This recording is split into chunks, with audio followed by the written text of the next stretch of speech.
set, Mr. Chair. We're good? Yes. Welcome. Thank you all for being here. I call this regular meeting of the Town Planning and Zoning Commission to order. Today is Monday, December 1st, 2025 at 6:30 p.m. My name is Jeff Kennedy. I'm the chair of the Woodbridge Town Planning and Zoning Commission. Other members of the commission with us tonight are Paul Schatz, Ben Cherry, Aaron Hoffman, Robert Wisnia, Kathleen Hunter, and Jim Horwitz. I screwed up the seating, sorry. And we are ably supported, as always, by the resourceful Chris Sullivan, our land use analyst and zoning enforcement officer. Nice to see all of you. Hope you had a good Thanksgiving. Thanks for coming out tonight for our TPZ meeting. Our agenda is available on the town website. Our agenda items this evening include public hearing on 804 Fountain Street applications, and a work session, and 110 Luciano Street application, and a work session and other businesses may be appropriate and is included in the agenda that is available again on the town website and was previously published. So at this point, we're going to move to the first agenda item, which is a public hearing for Fountain Street, which is still open, so we're going to move into that agenda item next. It is my opinion that we've had substantial amount of commentary and information and material letters and oral commentary and presentations made by our neighbors and by the public. So at this point, I feel the commission does have enough information based on all of that data that's come in from the public to evaluate and is in our work records and is on the record for the town of Woodbridge for us to evaluate. So this evening, we're going to be speaking to and having a presentation from our town planner in just a moment who evaluated all of the material. So we'll be speaking to him, and then we're going to wrap up and go to Mr. John Nuffett, the attorney for the applicant, who's going to sort of sum up where everything stands, and they have the last say, so he'll be finishing that. So we'll complete that this evening. That's the plan over the next bit of time. Okay? So at this point in time, let me just let the commission members and Mike D'Amato be aware he's our consulting staff planner. Mike D'Amato completed an extensive analysis on the part of the town of Woodbridge in a planning analysis of all the material that has been presented. So Mike, maybe you could just go over what you did present to the commission. Tell us a little bit about your credentials, because some people might not know what you do. I know you do this all the time, but it might be helpful for us to hear from you. Just give a little bit of a synopsis, and then we can have some commission members ask you questions. And let me just ask one other thing. Chris, has this been posted on the town website at this point? The Fireman's Comments, yes, It is? It has been? Okay. and also Michael's comments. Thank you, and of course, all the commissioners also received a copy of this. So, Mike, why don't I let you just take over from here, make comments about it, and talk through it. Okay? Sure. If you want to take the podium so the folks at home can see, that would also be very helpful. If it's not too much trouble. Sorry. While he's going up, to have a question. Sure. So, just so I'm clear, so the town planner's going to speak, there's no public comment tonight, and then the applicant's going to speak, and the interveners are not speaking. I would be happy to give the interveners the floor if they'd like it before Okay. the applicant speaks, but the applicant has the final say. So no, we're done with public comment. And then, Paul, I'm going to do a motion, and we'll try to close Okay. tonight. Paul, you on board with that? Sure. Yeah, okay. Thank you. I'm gonna Paul. plan my meals properly. All right. Thank you. All right, Mike, go ahead, please. Thank you. Okay, so can everybody hear me okay? I'm hearing myself, so I think that's right. So for the record, my name is Mike D'Amato. I am a principal with the Tyson Planning and Policy Group. We have been retained for some time now by the town in a sort of what I refer to as a consulting planner capacity. So we were not brought on for the purposes of reviewing this application. We have been and will continue to work with the town on a number of planning-related initiatives and commissions, including the Planning and Zoning Commission, Economic Development Commission, et cetera. So we were not brought on to replace or supersede reviews that were done. We're not hired by the applicant or anybody related to just this application. We will continue to support the town in a staff capacity going forward.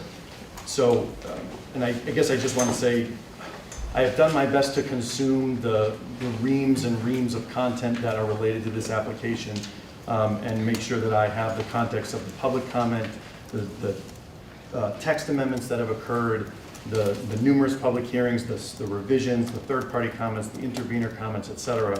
But I have come at this from really a planning staff review perspective.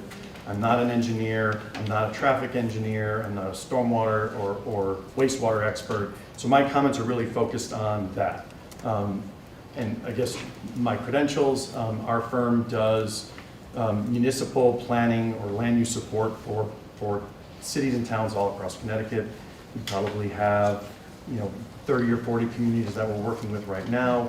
We support towns that have less than 2,000 people, and we support cities including Hartford and New Haven. So we do this in some capacity all across Connecticut. And so I think that I had a little bit of an advantage in not having all the backstory to some degree, because I was able to look at this a little bit more neutrally and see kind of just how it stands without some of that context. So I put the application or the report together in sort of the format that I'm used to, because I think it covers a lot of the important points. It's 13 pages. I'm not going to take you through line by line, but I thought it's up to you. If you want me to just answer any questions you have, I'm happy to, or I can hit on some of the comments where I didn't just say sort of this is satisfied and sort of a boilerplate response. There's maybe a handful of those.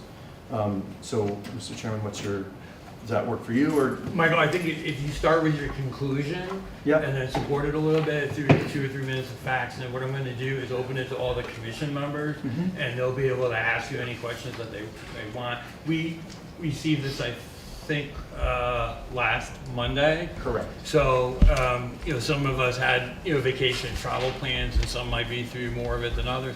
I do have a couple of questions, but I'll open it up to all commissioners. So I would start with the conclusion, Sure. give it 2 or 3 minutes, what your thoughts are. Yep. And then we'll have some questions from commissioners. So I guess Thank you. the first thing I'll touch on is sort of the structure of the report, so you can kind of get a sense of where certain things might be. I obviously just gave a quick overview of the 3 applications that are being requested and the specifics of the application time and the timelines. I then cite the section within the regulations pertaining to the review that the commission is performing under the special exception criteria. I have a section in there which is titled Legal Standard of Review, and that is not from within your regulations, but really sort of a summary of the type of review that the commission is performing in this capacity, what your obligation is as a planning and zoning commission evaluating a special exception, and the box that you are operating within, to just, again, provide some context and framework. I think this is important from the commission's perspective, but also from the public's perspective or someone participating, because a lot of times the public hearing process can really inject a lot of information into the application, and it's important to keep focused on what the commission is doing as part of the evaluation and what they're using, or you are using, to base your decision. I then go and cite the applicable regulations that pertain to this application, and then essentially itemize them.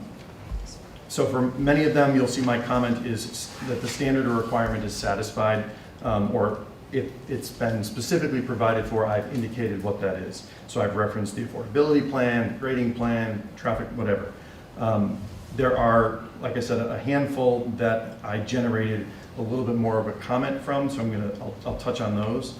The first one would be comment 6, and I guess just as a reference point, I have cited the sections that come from the codified version of your zoning regulations, which is through your E-code system, because I wanted to hyperlink them so that I've got a key at the top, but in the report, if you're seeing those sections, that's why.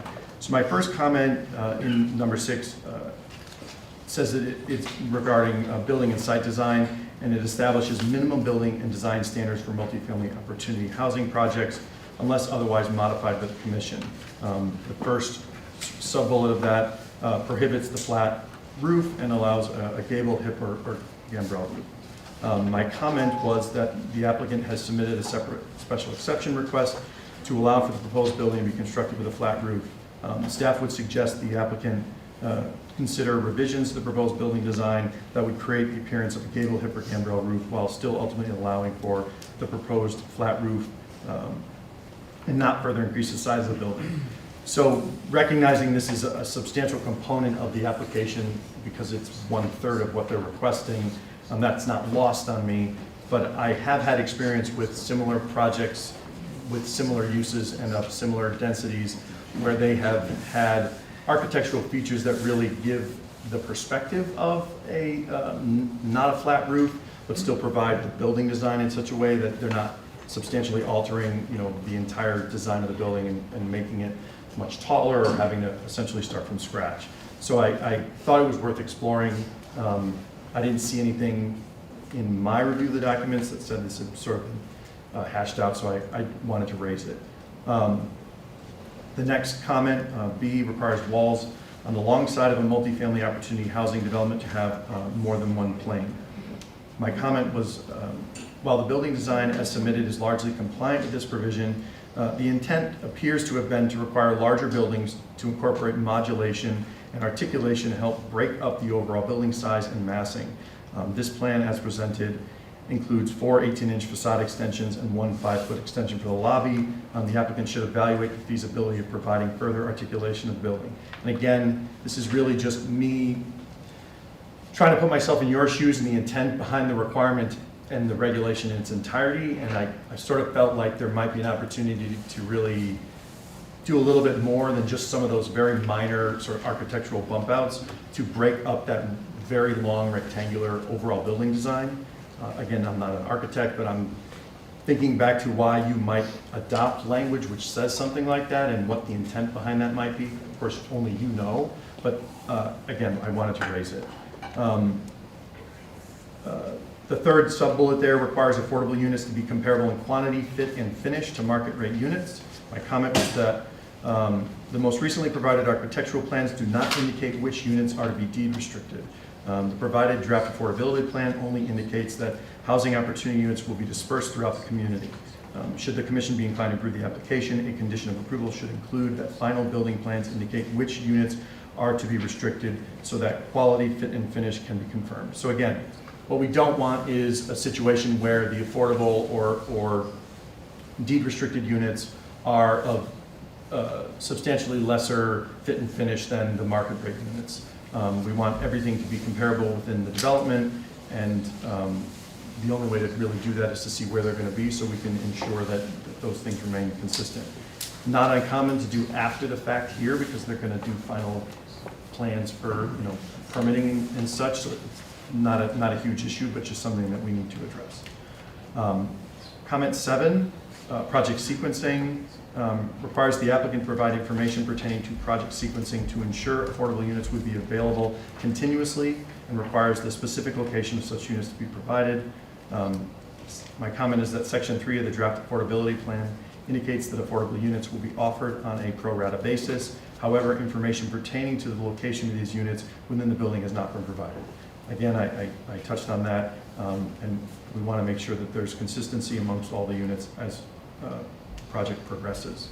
Comment 8 is pertaining to the affordability plan that was provided. Again, it was a draft, but my comments, I had about a half a dozen or so.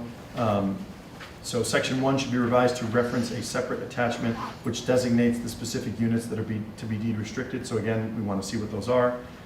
Section 4 should be revised to reference a separate attachment which indicates the minimum specifications and finishes for the housing opportunity units, and should also indicate that housing opportunity units will be of a quality that is equivalent to the market rate units. Again, I explained that.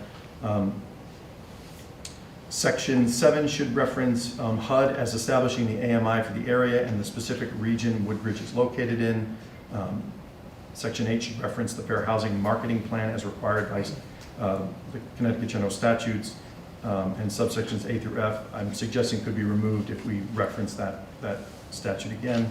I'm asking that section 11 be updated to reference the 2025 data, that there be a note included to prohibit short-term rentals. I'm not suggesting anything in the application talked about that, but I think it's worthy of including. I noticed that in one of the Schedule A's, there was said 95 units, not 96. Again, I'm asking that an end note in the attached Schedule A be revised to include that the HO units are designated on a provided civil architectural plan. Again, just for there to be a consistent sort of breadcrumb trail throughout all of the application documents. The last comment is that the Schedule D be updated to reflect 12% restriction. There was one or two places that it referenced a 15% restriction. I'm going to move on to requirements related to site plan objectives. Comment 2 there regarding public safety requires that all buildings be readily accessible for fire and police protection. My comment is that the applicant has provided a response to comments letter dated 8/18/25, which seeks to address comments previously provided by the fire chief. Concerns have been raised regarding the provisions of access for fire apparatus on all 4 sides of the building. The applicant has included in their response the applicable fire safety code section and updated the site plan to provide extended truck access. Staging for ladder access to the building has been provided on site plan sheet SP1. Moving to comment 5, landscaping and screening. Requires landscaping to comply with the purpose and intent of the section, preserve existing trees to the extent possible, and that parking storage and reduce extra word in there, be suitably screened during all seasons. So my comment is that the location of the landscaping buffer along Fountain Street and the driveway entrance should be reviewed. Moving the proposed landscaping further from the parking area will provide additional space to accommodate for snow storage. So really, this is just, again, something that I thought was worth hearing from the applicant on.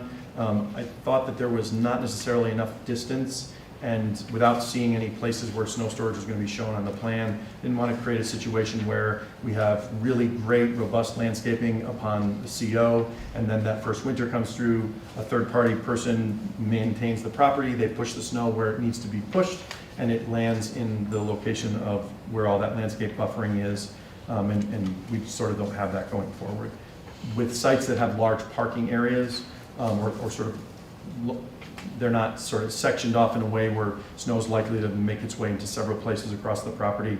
You could have substantial amount of snow, and it's important to kind of think about that, particularly if there's concerns related to the adequacy of parking to begin with. You don't want to have 10 or 15 spaces, encumbered by a large snow pile for a portion of the winter. Easy to address, but worth discussing. So the last thing that I will move to is sort of at the end. It's my staff comments, which are just my comments in reviewing the application, but not necessarily tied to a specific criteria in your regulations. There were 6 in total. The first is that the regs require an A2 and T2 certified plan, and just to update that to include those certifications. They included the A2, but not the T2. Comment 2 is to clarify the most recently submitted architectural plans, any windows within the unit which are not operable. So I think it's important to just know that from a quality of life perspective, that people living in this building are going to have access to be able to open the window on a nice day. There are code requirements related to this, but it's not uncommon to see requirements where the windows be operable to some degree so that someone can open that window and get that fresh air. Comment 3 is that I recommend revising the size and type of windows on the facade to provide better fenestration and to break up the overall building massing. Again, just trying to sort of provide a little bit more visual interest to just break that up and really provide some of that if possible. As I mentioned, comment 4 touches on what I talked about above related to the landscape buffer along Fountain Street and the site driveway entrance to provide some additional space for snow storage. Comment 5 asks to clarify how package delivery for residents will be handled in a day of, today's day and age when we receive everything through Amazon and UPS. A 96-unit building could have a substantial amount of that, and not everybody picks it up the day it comes in, and so how do you handle that? I think that's important from sort of a logistics standpoint, but also from a safety perspective of who will be coming into the building, what type of access will they have, and will residents be able to retrieve that, and how will that be monitored? And then my last comment was related to the dumpster enclosure. I didn't see anything and couldn't really come to an understanding of why it would be proposed exactly where it was. It was sort of in the middle of the parking lot, and depending on how trash is collected, would require whoever takes the trash from the building to the dumpster to traverse the parking lot. It also kind of brought it closer to the road. So I was suggesting that it be, relocation be considered.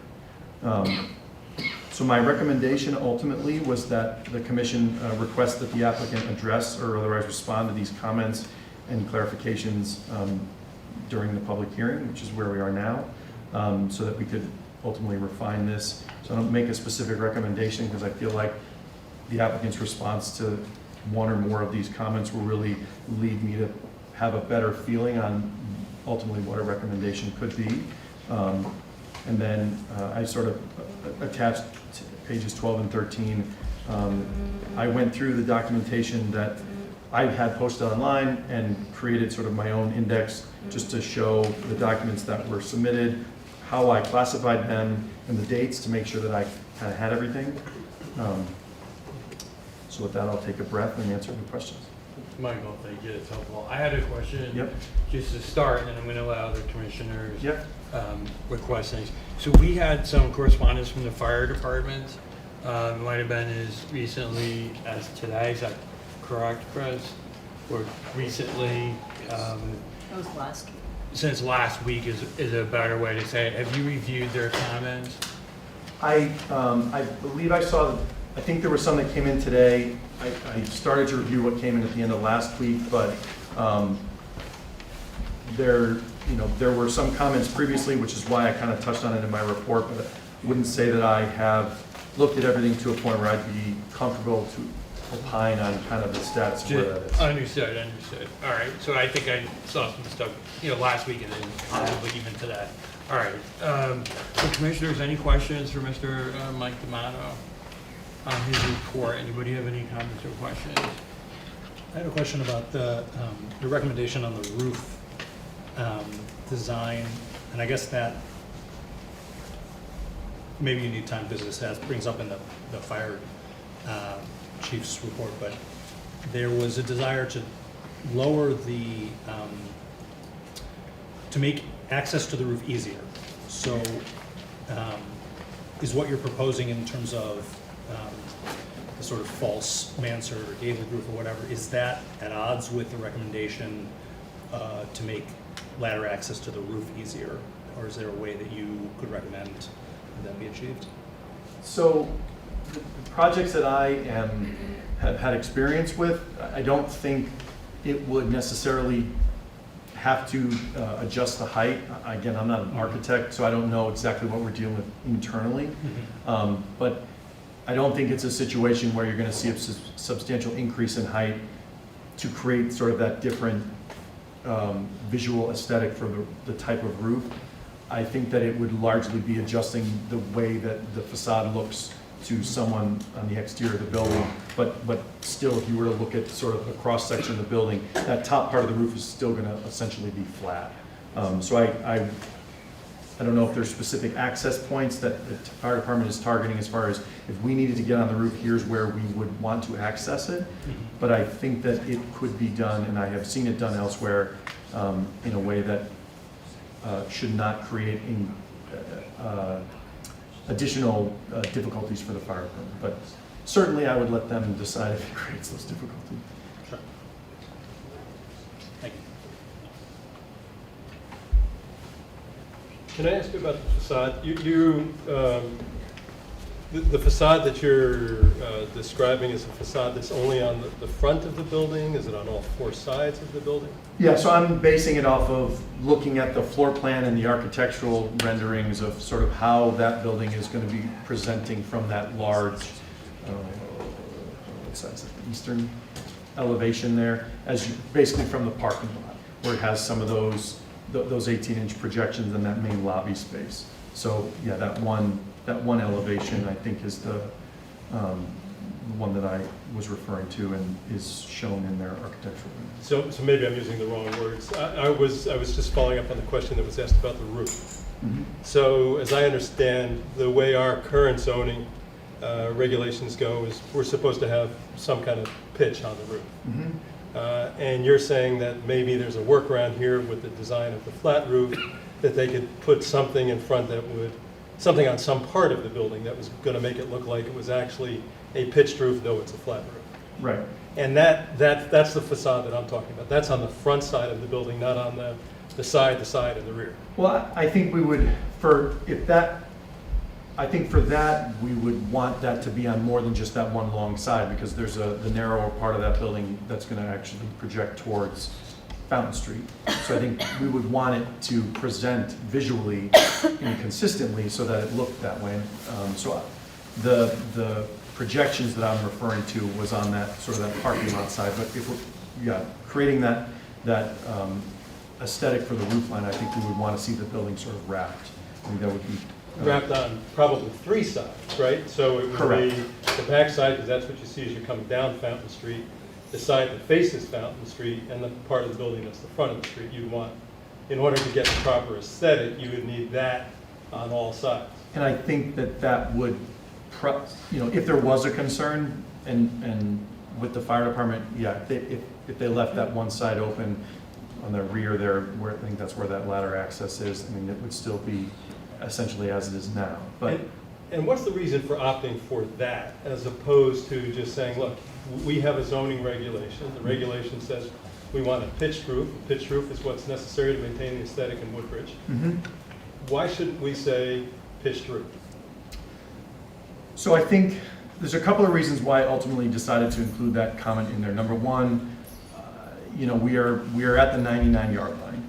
And so suggesting at that point that, the applicant should fundamentally redesign the entire building when they have a site plan or special permit that is requesting it, to me is not necessarily productive, right? And there's no benefit to someone outside of the property. And, even a tenant, whether it be a neighbor, someone driving down the street, or a tenant in the building, the physical construction of the building, that's a wash, right? Tenants don't benefit from a gambrel roof or benefit less from a flat roof. So I think in my mind, there's a potential happy medium here where they can still achieve the design that they have put forward over the last several months of the commission, but you have the effect of what the regulation was initially written to sort of accomplish. There's, I'm sure, specific design benefits from an architectural and engineering standpoint, all of the ways the building was designed, that they would want to sort of maintain that. So I saw it as an opportunity to address some of the concerns raised without, again, fundamentally requiring a redesign of the building. Got it. So, but that point aside, other than that, is there any other reason why we shouldn't insist on, we have a zoning regulation, it says pitched roof, we want a pitched roof? So, the thing that I would come back to is, and you would know again, the regulations as drafted and adopted allow for this pressure relief valve, right? It says the commission can, by special exception, issue you an approval to do something different than what's required. It doesn't get into why, but that regulation and that language was deemed by this body in whatever context, when it was approved, to be something that could be necessary. And so, you want to, in my mind, if it was appropriate to include in the regulation, then I think you want to give a little bit of consideration to the request, because there's not a lot of, information or language in the regulation itself as far as, well, this is what you have to prove, this is what you have to show us if we're gonna give it to you. And so again, that's why I think the concerns from other than the letter of the regulation, concerns would essentially boil down to, aside from the safety issues, which would have to be addressed or commented on, aesthetics. And so if you can achieve from a point of aesthetics, the intent of that regulation, but also satisfy the way that the building has been designed and the purpose that the architect and the applicant have sort of put forward, then I think you may be in a position where you can issue or allow that flat roof, but with a design that sort of creates the look of what was sort of originally requested by the regulation. I just have a couple other questions, but I don't want to No. monopolize. Can I just respond Sure. real quick to you? Yeah. There was, at the beginning of this discussion, there was a little, I think, when this application was first here, there was a little bit of discussion about pitched roof and adding height to an already tall building. And that was brought up as one of the reasons why we were considering looking at it, granting this part of the special exception was, it's an already tall building, adding pitch would significantly increase the height. And in terms of the visual height of the building, I think there was some discussion, possibly just in my mind, but at the beginning of, prior to your joining the board, just to add some context. Thank you. I noticed that one of the things that the fire chief commented on is that we don't have equipment that would reach even the top of a fake roof, not fake roof, we just don't have the equipment to go there. Is there something in your report that comments on that? No, and that was because I believe I provided my report before the last round of comments that he had submitted, so I hadn't really dug through that. And then just my last question just has to do with traffic, particularly traffic heading toward New Haven. As it comes around that bend, it's heading downhill. And I saw something as I was reading the materials about it's at the farthest edges of potential safety sight lines as you're coming down that hill. And I'm just wondering whether you had got anything in your observations with regard to traffic hazards, particularly with increasing traffic as we look at the next 5, 10, 15, 20 years. So I touched on it slightly on page 9 of my report in comment 3, and I have that the engineer concurs with the recommendation of VN Engineers application review comment that grading within the right-of-way will improve sight lines. So, and I think this was touched on during the public hearing, from a line of sight perspective on a state road, it's non-negotiable, right? The DOT has standards, you meet the standards or you don't build.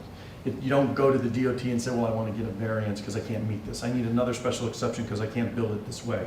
They say at this speed, with what you're doing, you need to meet these criteria. And if you have to do X, Y, and Z to get there, and that's going to cost you $10 million, that negotiation doesn't really happen. So I'm not commenting on it because they're going to have to meet those criteria based on that, based on the road that they're on. And the engineers that have done this review sort of concur with the way that they've proposed to meet those standards. And in reviewing the traffic, it is the analyses essentially found you're not going to see a large or substantial increase on a once the building is built onto that state road, and it's not uncommon, right?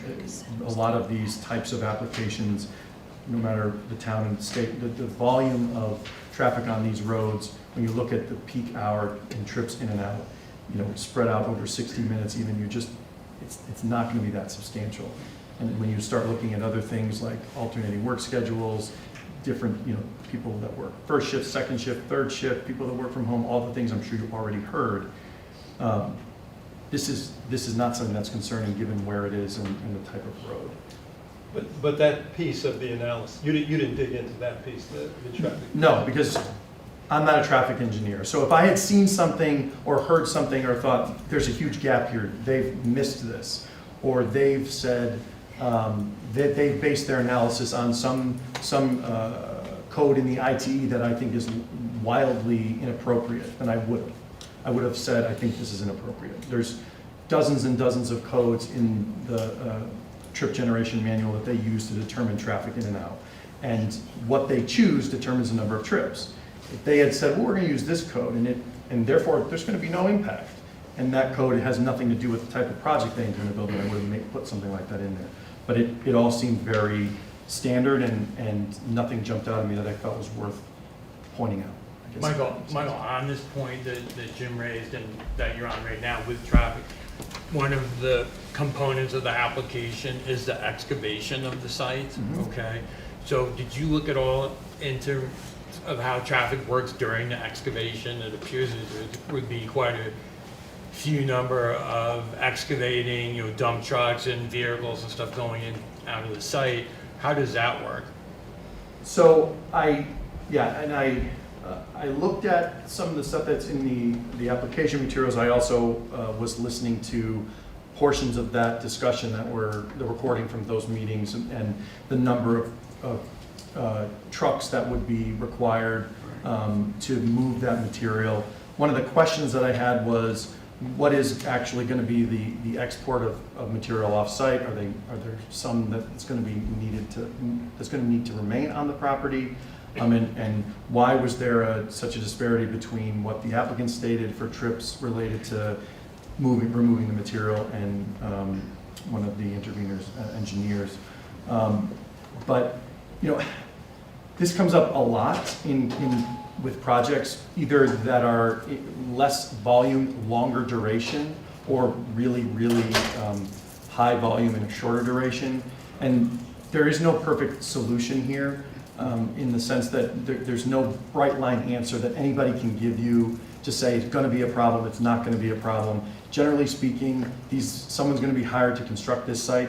They are not in the business of sending their equipment, which is hundreds of thousands of dollars, down the road to get rear-ended and cause accidents. They have to operate based upon safety standards, et cetera. If the person running that site finds that they can't send trucks out at a certain time of day because it just doesn't work, they probably just won't. The other thing that I think we generally would tell people is it's in everybody's best interest for them to construct this site as quickly and efficiently as possible. Right, and so the faster they can get that work done and the more efficiently they can move trucks in and out, which means safely and within the confines of any other ordinances, noise, blasting, et cetera, better for everybody. If you restrict and say, well, during these hours you can only make right turns, and on this time of day we only want this, and then this happens on the third Wednesday of the month, that just means that construction is going to happen that much longer. You're going to have more. So I think it's just like a residential subdivision, right?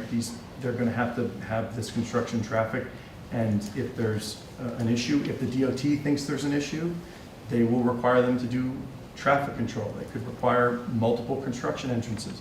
There's a lot of levers that can be pulled if these issues present themselves, but I can't think off the top of my head of a project that we've had an issue with sort of the construction sequencing creating such an impact to traffic or safety, because it's monitored so consistently once the site's underway. Understood. I don't know if that answers your Thank you, question. Michael. You had some more questions? No, I'm good for the moment. Thank you. You're good for now. I just wanted to, Bob? you went, this report that you made, you compiled it by going through all the submissions, listening to public comment, reading public comment. I just wondered, how often did you visit this site, actually go to the site and look at it and commenting about the traffic? It sounds like you looked at the traffic situation and felt, just from reading your thing, that there's no problem with it. I just wonder, how often did you visit the site? So I didn't visit the site, but that's, again, the site is raw land at this point. So again, I am reviewing the information that's in the record and trying to make a determination on whether or not the conclusions are reasonable. So I'm not supplementing my comments for solely engineering, right? They did that traffic review. So I am trying to provide comments on things that I think the commission should know and should sort of think more about. So I don't, in my review, I don't think that there's something that's so substantial or so concerning there that it warranted something additional from that construction traffic perspective. Well, that's your way of looking at it, but with a project of this size, and, you know, writing a big report like this, submitting it, I would think you would have visited the site, the road, going there, you know, to before coming up with some of your conclusions. Anyway, that's just the way it is.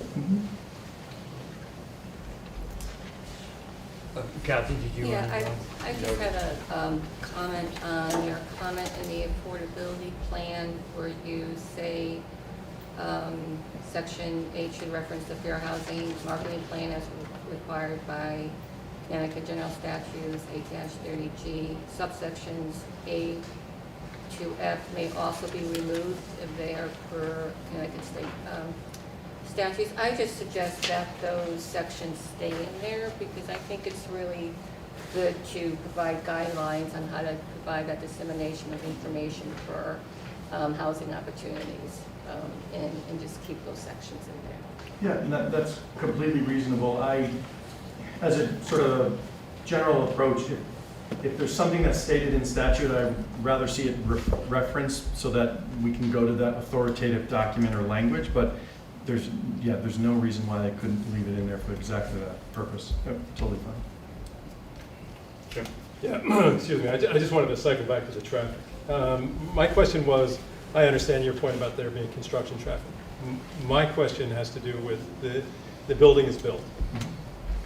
People are living there and they're pulling out onto this road. The traffic that's heading down Fountain Street. That's the gist of my question. And I'm concerned that we haven't studied the impact of that traffic in a few different respects. The first respect is one that was identified in somewhere in the documents that talked about exactly what you were describing, and that is the maximum distance that's required, or the maximum distance that's required in order to assure safety with 85% of the cars that are traveling at the speed limit. And which means 15% of the cars are recognized that they're going to be traveling over the speed limit.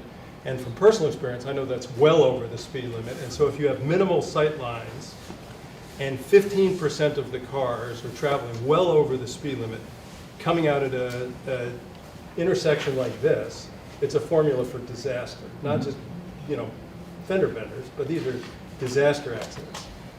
So that's point number one, which I think does warrant some study. And so I was hoping that you might have taken a look at that. And then the second thing is that we're talking about a building that's going to be part of the Woodbridge landscape for many, many years. And so if the only traffic that we're looking at is the traffic flow that exists in 2025 or 2024, whenever that data was collected, we're only getting a piece of the data. We know that there's construction that's going on upstream from Fountain Road, heading into New Haven, and so the traffic volume that's going to be causing these accidents coming out of this complex, that traffic is only going up a year from now, 5 years from now, 10 years from now, 15 years from now. And it just strikes me that it would be worthwhile to have an understanding, not only the fact that we have minimal stopping distance, that we have cars that are traveling at high rates of speed, but we have an increasing volume of cars that are traveling at high rates of speed with minimal distances to see. So I guess my thoughts on that would be the traffic report as generated by traffic engineer, they're looking at a number of things. So there's likely, they may have, I don't remember specifically, they just utilized manual counts. If they looked at DOT data, they can pull that information from more than one source. Also, they will typically look at if there are large-scale developments that are in play nearby that will be substantially changing.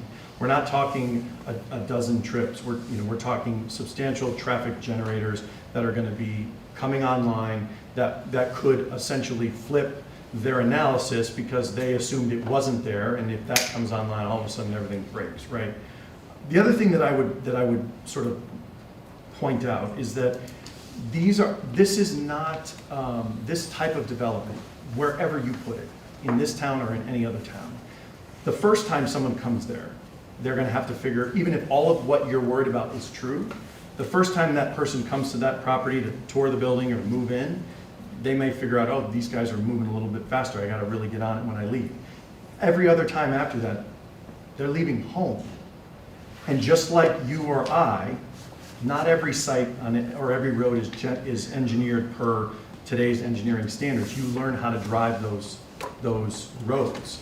So oftentimes, yes, if someone was coming onto the property, let's say it was some type of a medical facility where people came once a year or something like that, you might worry, I think, more about that, but these folks will be coming in and off that property every single day. So even if that were to be the case, it's sort of part of learning to drive, just like it would be in any other.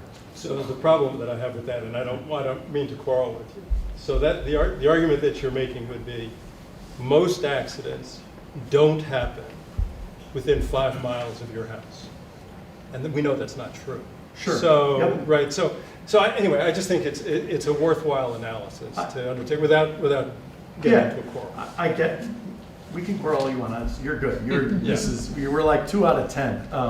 But I would say, I agree with you, and yes, most accidents do happen within that radius. This is like you getting into an accident pulling out of your driveway.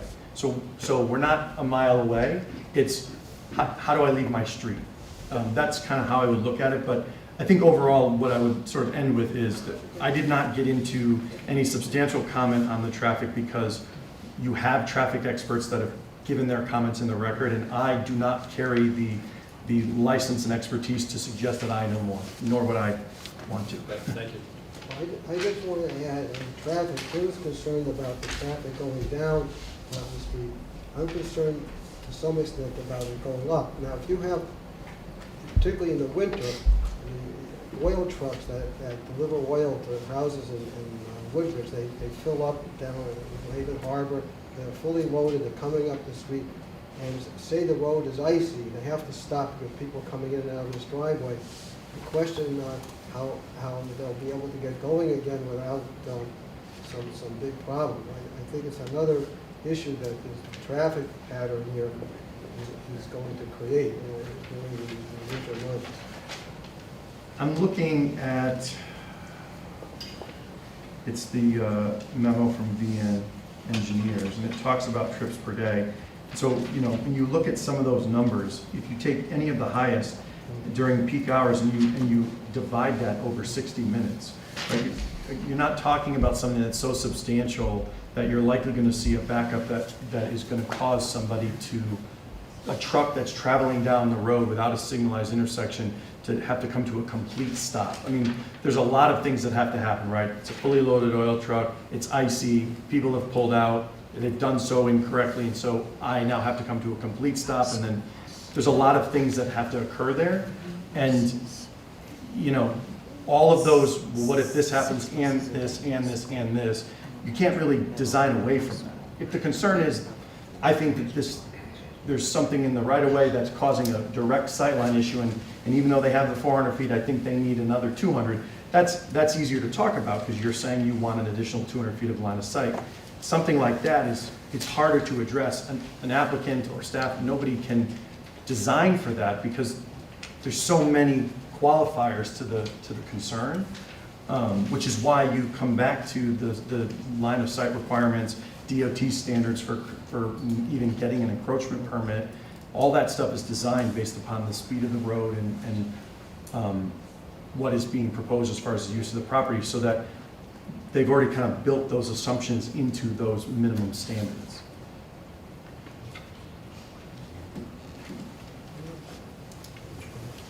All right, so I have a question for you. A little bit technical. On page 5, on your bulk regulations table, your requirement A, you have NA under the max number of stories.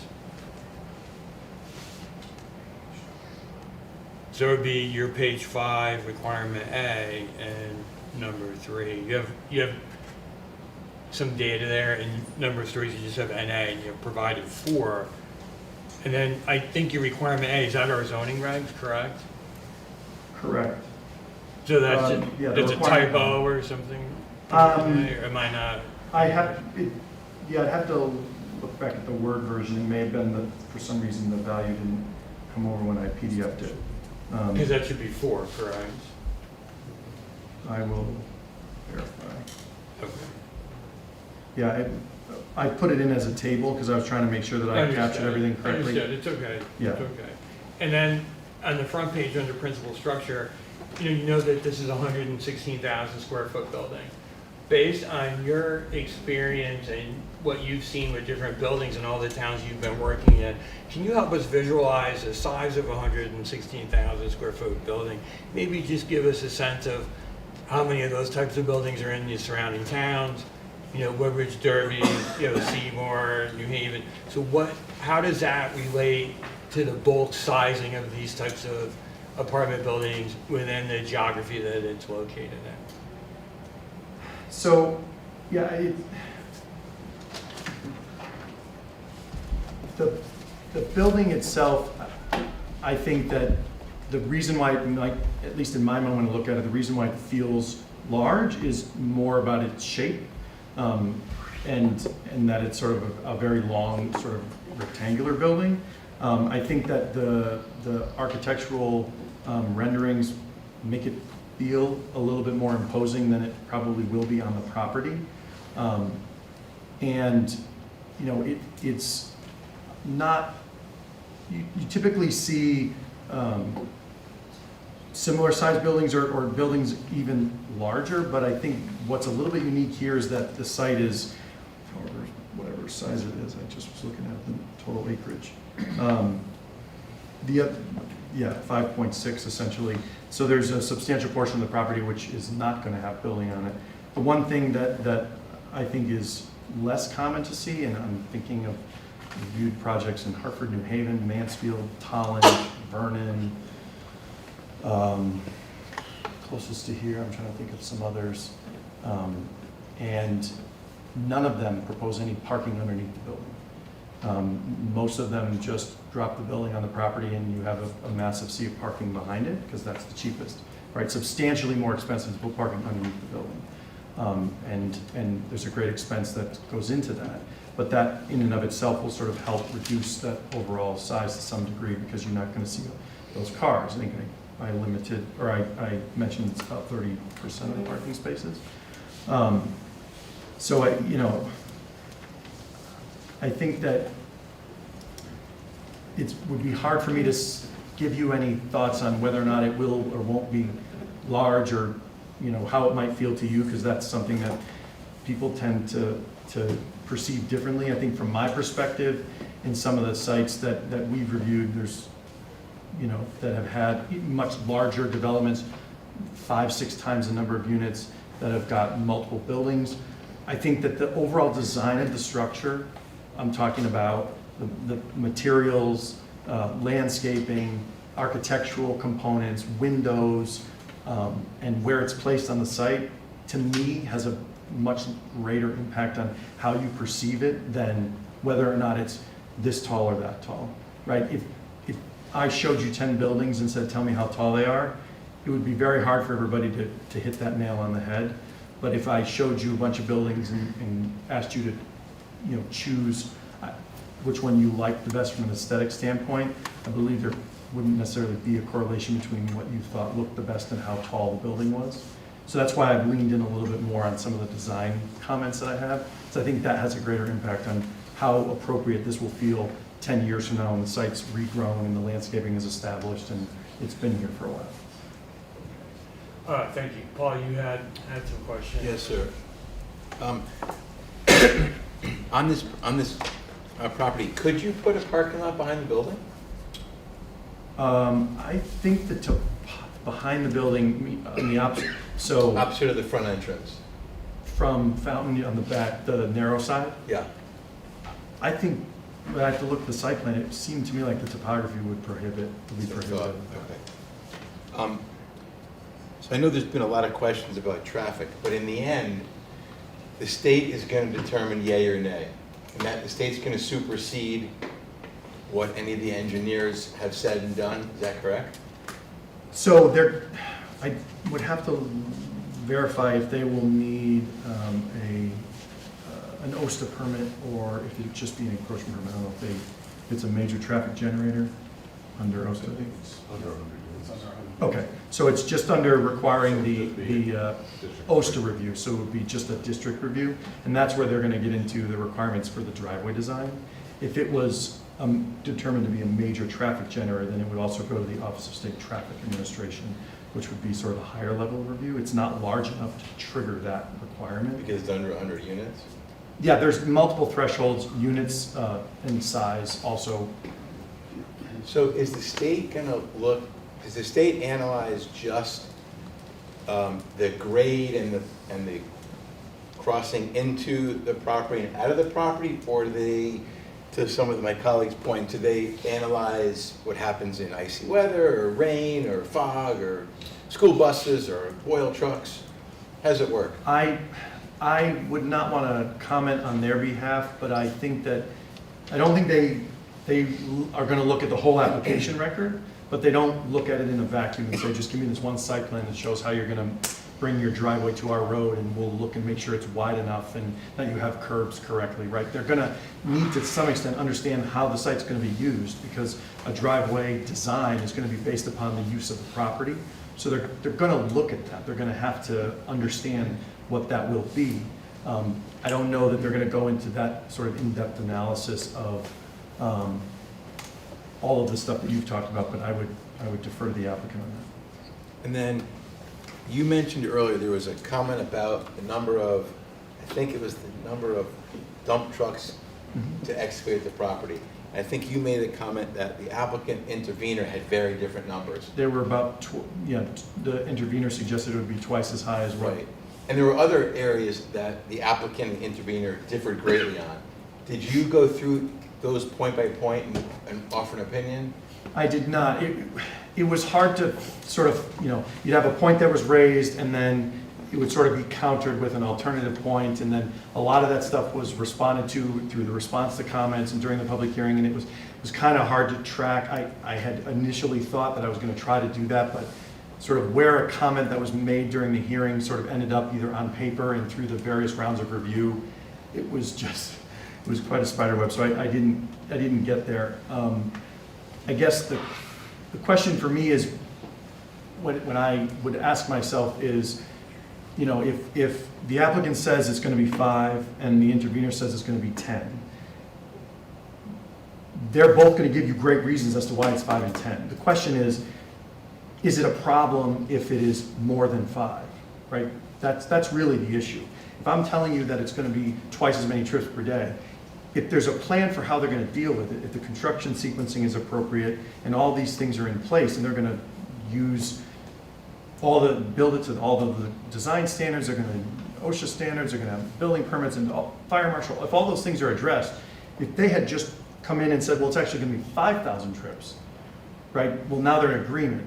For me, it's only a problem if the disparity, if there's a point in the middle where we go from it being okay to not okay. Because with all of this engineering, they're giving you their estimation based on all the things you've already heard about how many trips and how much time and how much this and how much that. There is an assumption component to all of that. And so they may be assuming on the low side to say it's going to be this many trips, and the intervener's assuming on the high side. That's how reality works, right? But unless that high number is a huge problem and the low number isn't, I'm not sure there's much there. I can't move the needle on that through some part of the application unless you say you got to take it out in 2,000 trips. Okay. My last question is, I think, Bob, somebody asked it about maybe it's Jeff, about trying to help us understand the size of the development. And I think Jeff asked, in our border neighboring towns, have you done any work on a project like this in Bethany, in Seymour, in Derby, in New Haven, that are kind of close to this property size? So we've done reviews for, not necessarily on this size, because again, the parcel size is so large, and so seeing a 6-acre site is not necessarily, I don't think that's me.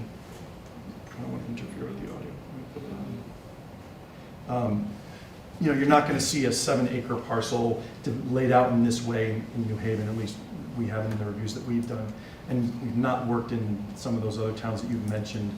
But you know, similar size and context, I mean, could we try to pull, you know, examples of projects that have been constructed that are of similar size? It's possible. I think what I would want to know from you is, are you just trying to get a better sense of what this is going to look like when it's constructed, or are you trying to get to a place of, yeah, I'm really not comfortable with, or I am comfortable with sort of the building design as presented, right?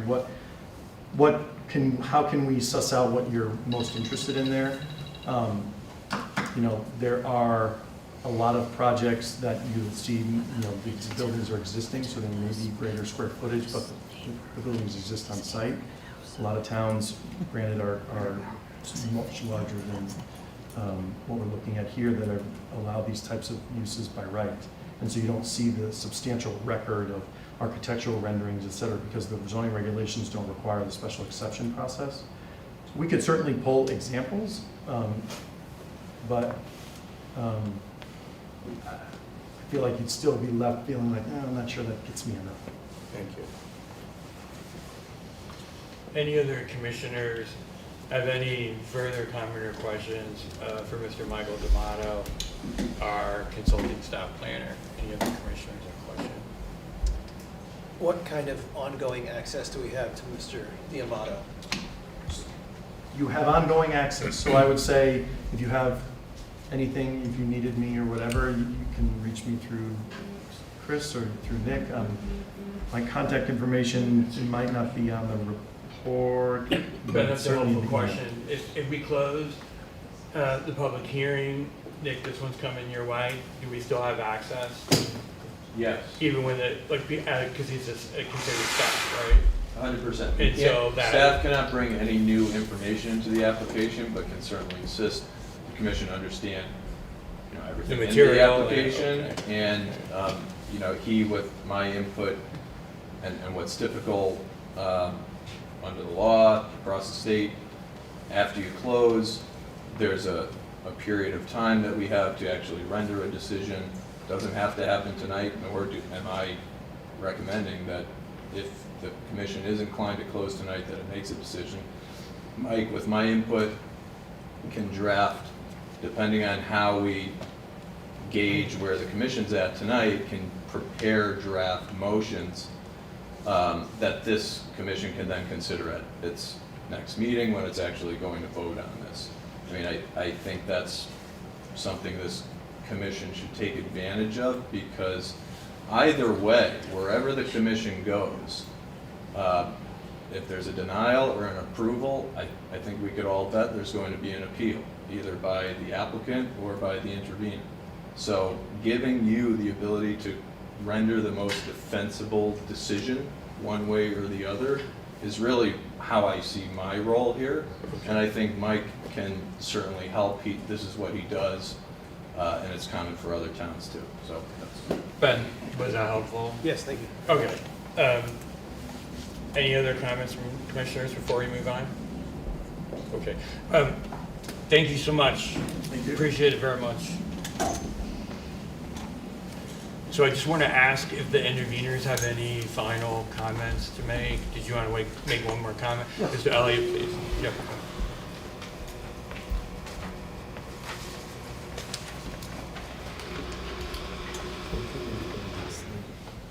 Good evening.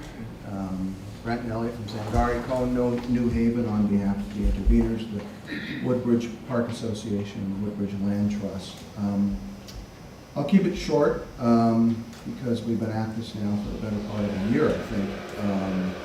And I think you guys have heard an awful lot. And at the end of the day, this is still the same building in the same location. It's not a good property, and it's not a good location. And you've had, I don't know how many hundreds of your townspeople, your friends, your relatives, your neighbors show up and shout at you about how much they do not want this building. They've given you lots and lots and lots and lots of reasons why this does not work. Now, the interveners have given you an awful lot of evidence in the form of Sigrun's report, who is a recognized ecologist, Steve Trinkus, who is a statewide recognized expert on stormwater management. I can go through all of the other points that are really not in my lane about fire and the school children and the traffic and everything else, but you know that already. I encourage you to read those reports. I encourage you to think about them and think about what the best case scenario is here and what the worst case scenario is here. What is the worst case scenario if you build this building and we are correct? What if Trinkus is right? What if Sigrun is right? Who cares if it's 4,000 truckloads of rock coming out of there or 2,000 truckloads of rock coming out of there? It's still 2,000 truckloads of rock coming off that site. It's not really that big of a difference to the neighborhood, to the people that are crashing into those trucks going up and down Fountain Street with the sun in their face on the way up and speeding on the way down. What about our neighbors down Gradient in New Haven who came here and asked you not to approve this project? They're saying that their basements are already wet, their properties are already getting flooded from work that already went on the other side of Fountain Street. They are scared that this is going to really impact them down the hill. Sigrun's report raised a lot of interesting points that Dr. Wisnia raised in the last hearing about green schist and what happens when you excavate that particular soft rock. What happens to Bishop's Pond? I encourage you to read that because it's a little frightening, the consequences if we are correct in our fears. The upside of this building is Woodbridge ends up upside down on some tax revenue. The downside is we have an environmental problem, a very big environmental problem. We have contamination to the wetlands, we have water runoff that is extreme, and we lose a piece of property that cannot be replaced. All the rock that you take out of there, all of the wildlife refuge that you disturb on that property cannot be replaced. It is gone. That's it.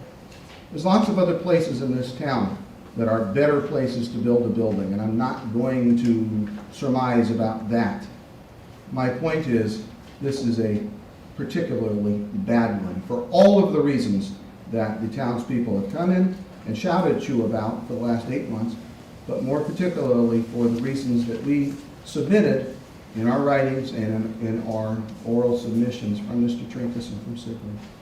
And I encourage you again to think about what happens if we are right. What happens if this building gets built and we are right? What do we do then? Thank you. Mr. Elliott. Did you want to take questions?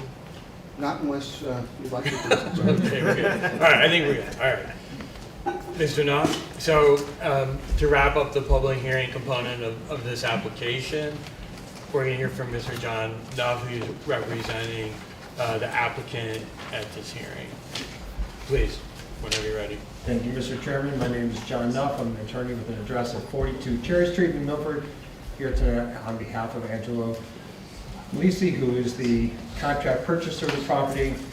As I said, this is our opportunity to respond to all comments received from the public, interveners, your new staff planner, and the fire chief. And I want to start where the last hearing ended. That's when a former commission member, Michael Broderick, chastised the commission by saying that the commission should be our saviors. I'm not sure what, or maybe from whom, Mr. Broderick felt he needed saving, but I'll tell you, that was a stunning comment. And it was wrong on multiple levels. But the most relevant level on which it was wrong was that's not your job to be anyone's savior. As I'm sure you know, your job is to rule on applications that come before you in accordance with your regulations, the statutes, and applicable case law. So in the same way that Mike D'Amato has helpfully included in his memo a legal standards for review section, I felt it was appropriate to expand on that a little bit, given the nature of the comments that we've heard. So I prepared a memo, this has been handed out to all of you, regarding Commission's special exception considerations, the 22A19 intervenor process, response to Mike D'Amato's comments, responses to the staff comments about the affordability plan, and then responses to the primary issues that you've heard, and our experts will offer specifics. So Jason is here to talk about, Jason Martino talk about stormwater erosion control in response to the latest Trinkus memo. Pat Rose is going to respond to the fire chief comments. He submitted 2 memos that have been provided to you. He can also talk a little bit about the questions or comments regarding the roof and the articulation of the building that Mike has brought up this evening. Matt Baldino can talk to you about the traffic questions that you just had. And one thing I just want to be clear on, when they say 85th percentile, it's not saying that 85% of traffic is speeding.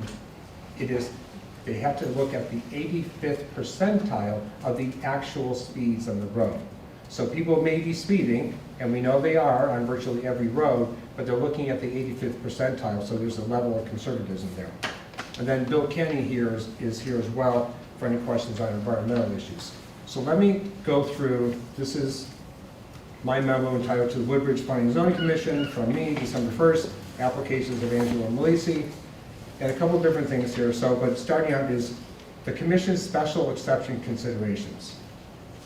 The relevant standard for consideration of general considerations for special permits, special exceptions, same thing under Connecticut law, was discussed in McLaughlin versus Planning and Zoning Commission in the town of Bethel.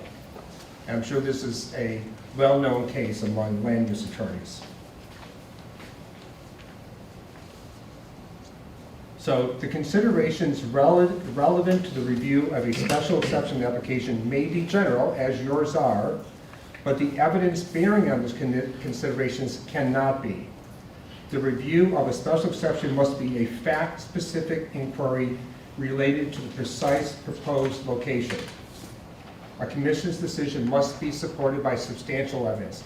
Now, what the heck does substantial evidence, what does substantial evidence mean? It doesn't mean a lot of evidence. What it means is that it has to be specific to the site. It can't be generalized concerns. It cannot be worry. It cannot be hypotheticals. Substantial evidence requires facts that are specific to the proposed site and pertain to the considerations enumerated in the regulations. I'm quoting from this case. Mere worries and concerns are not substantial evidence. Mere speculation cannot provide support for denial of a special exception application. Public testimony is not considered to be substantial evidence when it's not supported by anything other than speculation and conjecture on the part of those objecting to an application. A mere worry is not substantial evidence. Basing a decision on unsubstantiated future events, such as an oil truck going up on an icy road during a hailstorm, is wholly inconsistent with the obligation of a local land use authority in the exercise of their authority. Even general objection to views of a particular building are not substantial evidence. So there are no facts to the proposed multifamily community or the property to support a denial of any of the 3 applications on any of the special exception criteria. All right, now let's talk a little bit about the 2218 intervenor process. You only have jurisdiction over environmental issues that you already have jurisdiction over. A 22A19 intervention does not expand your jurisdiction. It requires specific factual allegations setting forth the nature of the alleged unreasonable harm. You can allow a party to become an intervenor based upon allegations which ultimately prove to be unfounded. And I think that's going to be the case here. A SEPA intervenor has the burden of proving the allegation in the petition. It is their burden. Why is that? It is an elementary rule that whenever the existence of any fact is necessary, in order that a party may make out his case or establish his defense, the burden is on such party to show the existence of such fact. There is no substantial evidence to support the conclusion that there is a reasonable likelihood of unreasonable pollution, because all the reports that you received, particularly from Mr. Trinkus, are generalized concerns and don't identify any specific harm. In fact, in general, expert evidence will be necessary. Pollution controls is technically sophisticated and complex subject. A lay commission acts without substantial evidence and arbitrarily when it relies upon its own knowledge and experience concerning technically complex issues. So what does the commission do when you have an environmental intervention? Well, first you make a determination whether there is a reasonable likelihood of unreasonable pollution. And if you determine that there is not, your inquiry stops there. If you make a determination that there is a reasonable likelihood of unreasonable pollution, then you have to look at feasible and prudent alternatives. As I said, and we will explore this further this evening, there is no substantial evidence that there is a reasonable likelihood of unreasonable pollution, because all the evidence that you receive from the interveners is speculative in nature and not specific to the site. With regard to, I'm now on Roman 3 on page 4. The staff comments dated November 24th. The regulations require site plans to be certified to A2 and T2 level of accuracy. We provided a new survey from John Paul Garcia that has both levels of accuracy. Please clarify the most recently submitted architectural plans and the windows within the unit that are not operable. All windows will be operable. Staff recommend revising the size and type of windows. I think we're planning to stay with the windows as proposed. With regard to the landscaping, we think that there's sufficient room around the parking lot such that we don't have to move the landscaping, but we're happy to entertain that as a condition of approval. Clarify how a package delivery to residents will be handled. There is a package room adjacent to the front entrance. Staff recommend the relocation of the proposed dumpster, and you have a revised plan in front of you that shows that. You know, there's a few other items that Mike mentioned this evening that weren't specifically in his the actual comments, particularly with regard to the building itself. I'm going to talk about the affordability plan in a moment. But he talked about the roof line in particular and whether that can be modified. It was our view that when it says a peaked roof, that it did mean, in fact, a peaked roof. What Mike is suggesting is sort of like a tray roof that has the appearance of a peaked roof, maybe sort of a mansard roof. We didn't think that that would satisfy your requirements. Something that potentially we could explore, that's something the commission were interested in, but there is a height issue. We can't have a true peaked roof because it interferes with the sprinkler system.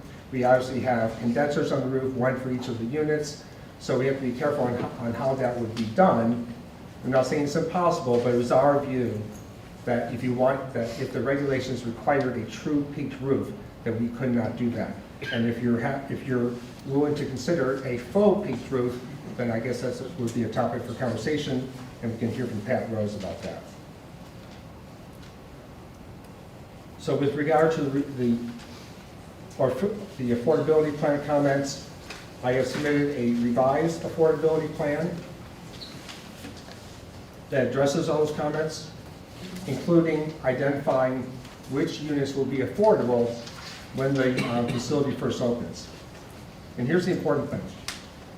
They will be the same as the rest of the units, because they will not be the affordable units during the entire lifetime of the building. And this goes back to one of the discussions we had very, very early on. Excuse me one second.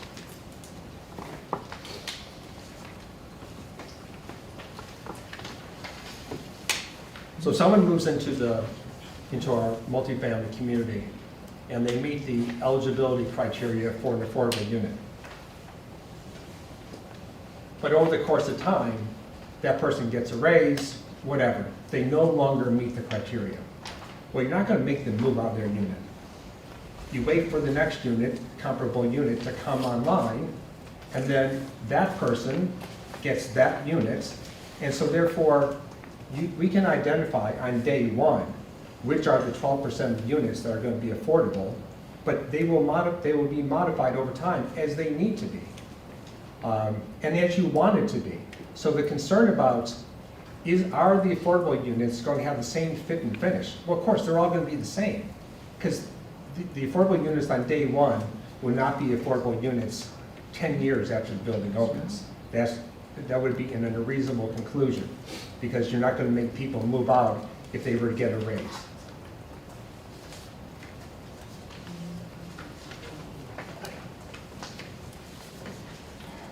So we've revised the affordability plan, as Mike has suggested. The only thing that we haven't done is he asked us to replace the 2024 data with 2025. That's only there by way of an example of how the calculations would work. This building will likely not open until, well, probably 2027 at the earliest. So those numbers will take effect in 2027. Those are the numbers that we'll use for the calculation of the affordable units. So we made all the changes that Mike requested. The one thing we did not do is make changes to the sample utilizing the 2024 numbers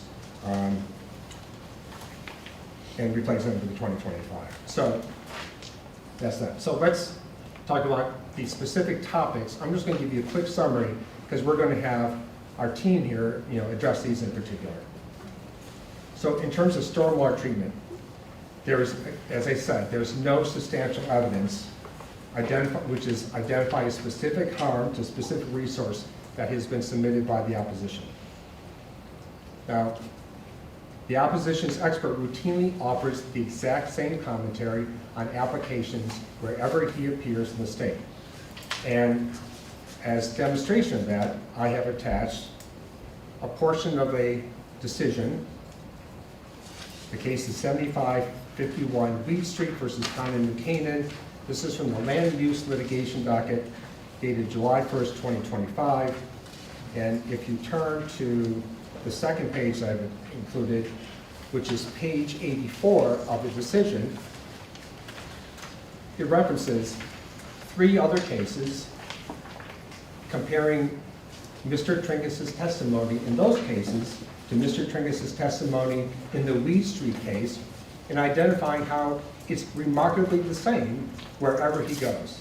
I would tell you from personal experience, not these cases, but other applications where we hear the same thing from Mr. Trinkus all the time.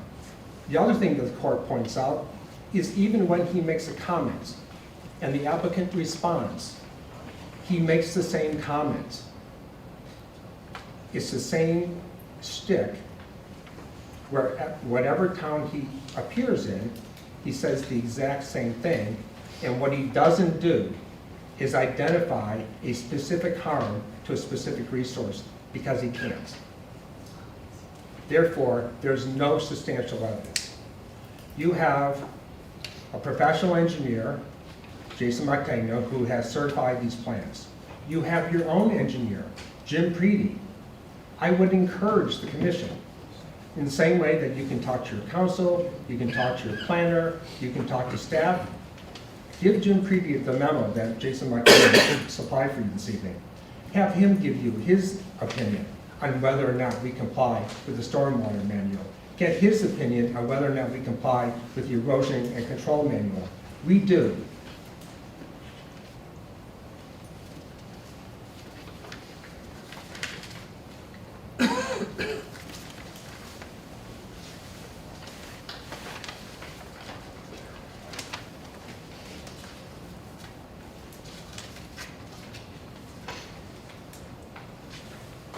By the way, I would note that even Mike's memo says that the standard requirement for stormwater management plan pursuant to section 5.7 of the regulations has been satisfied.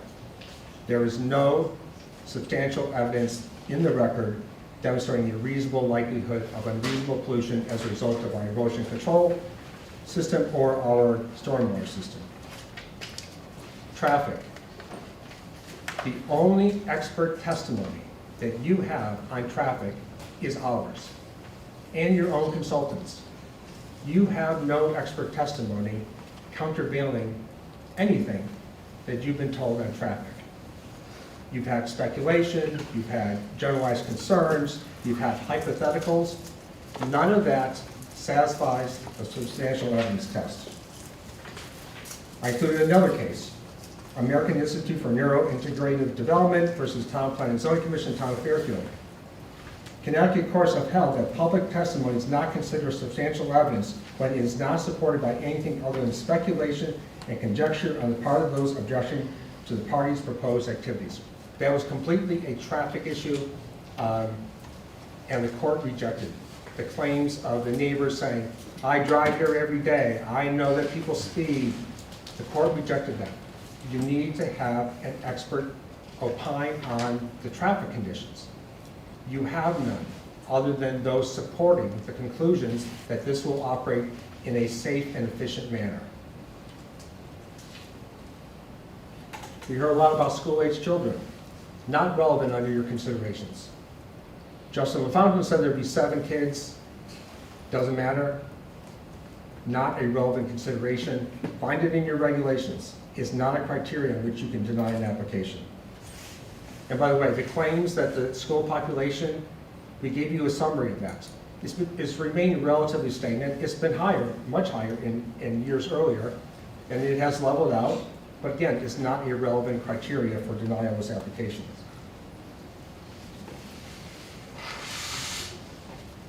Fire safety, there's been some questions as to whether Mike had a chance to see the fire chief's comments. We have supplied 2 memos to you. One from Pat Rose, as an expert, as an architect, going through the fire safety code and demonstrating how our plan complies with the fire safety code. He also has provided a response to the email from the fire chief. We even have a comment from Jim Prevey, who responded, as the chief requested, I'd like the engineer to make sure that we have, sufficient operating room around the building. He said we do. Oh, by the way, he also said that we comply with the fire safety code. You have no evidence contrary to the fact that he meets all fire safety codes. Compliance with the building code, not a relevant consideration. We have to have 1 elevator, we're going to have 1 elevator. It's not a consideration of how many elevators we have. That is a building code issue, and if we don't comply with the building code, we can't get a building permit. It's not a question for the Planning and Zoning Commission. And then with regard to other environmental claims, I would encourage you to read Mike's memo, number 8, which says there's no unique features on this property. We would agree. I would also refer you to the correspondence of Bill Kenny dated August 20th. There's nothing wildly unusual about the site. It is a hillside, yes, but nothing that would lead to a reasonable likelihood of unreasonable pollution. If you have any questions about that, I would encourage you to ask Bill Kenny. So that's my introduction. I'm going to introduce Jason Martino, who's going to respond more fully with regard to the Steve Trinkett's response.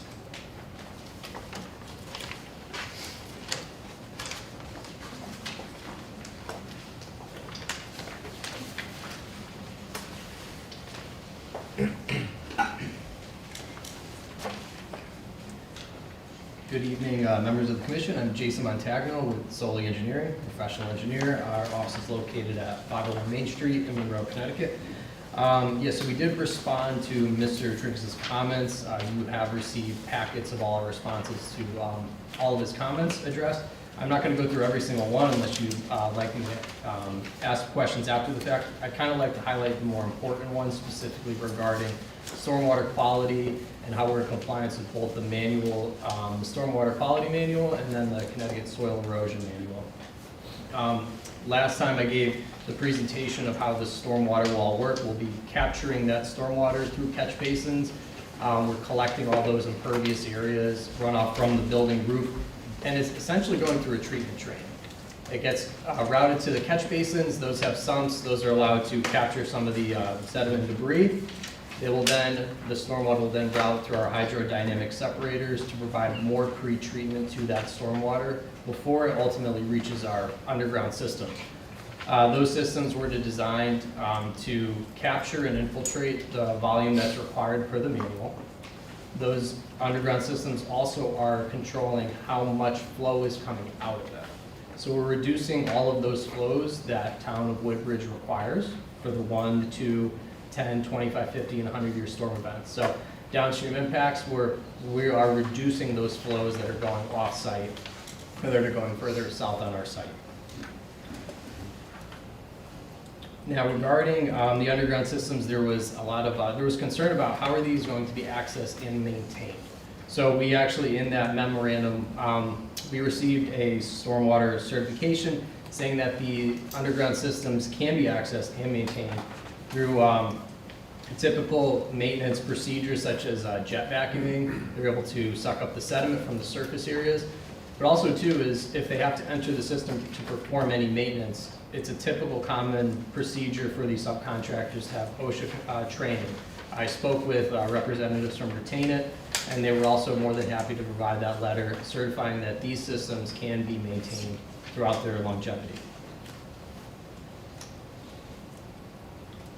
Now, one other item we didn't really touch upon as well, regarding the whole treatment of stormwater runoff. So there's a larger stormwater drainage area that is going to the southern wetlands. We have Fountain Street that is a paved surface. We also have the Wilbercross Parkway, which is a paved surface. Those areas are capturing stormwater runoff, and they are discharging to those wetlands through catch basins and flared end sections. Our site, we're capturing that impervious area, but we're treating everything. So any flow coming from our site, that's all, again, goes through our hydrodynamic separators, our catch basins, and our underground systems. We're going to treat that water quality. We're going to allow it to infiltrate, to recharge the ground, just as it did before the site was developed, before the trees are cleared. We did perform a very extensive soil testing procedure throughout the site, at least 20 test pits. We performed the correct number of test pits within the locations of the underground systems, as well as within the parking areas, and then in the building footprint. The manual requires one for every 2,000 square feet. Our systems are around 4,000. We provided at least 2 to 3 in each location for that. So again, we satisfy that portion of the manual. Another topic I want to discuss is the hydrodynamic separators. There was concern that those will not be treating the stormwater. Those were all designed through Hydro International. They will treat the flow that is going through them. And then in the higher storm events, when a lot of water is going through them, those get bypassed in the structure itself. They're designed to handle that large flow, and that large flow will not resuspend the sediment that is in those structures. So the low flow comes in, it washes all the initial debris and sediment, it gets captured in that hydrodynamic separator.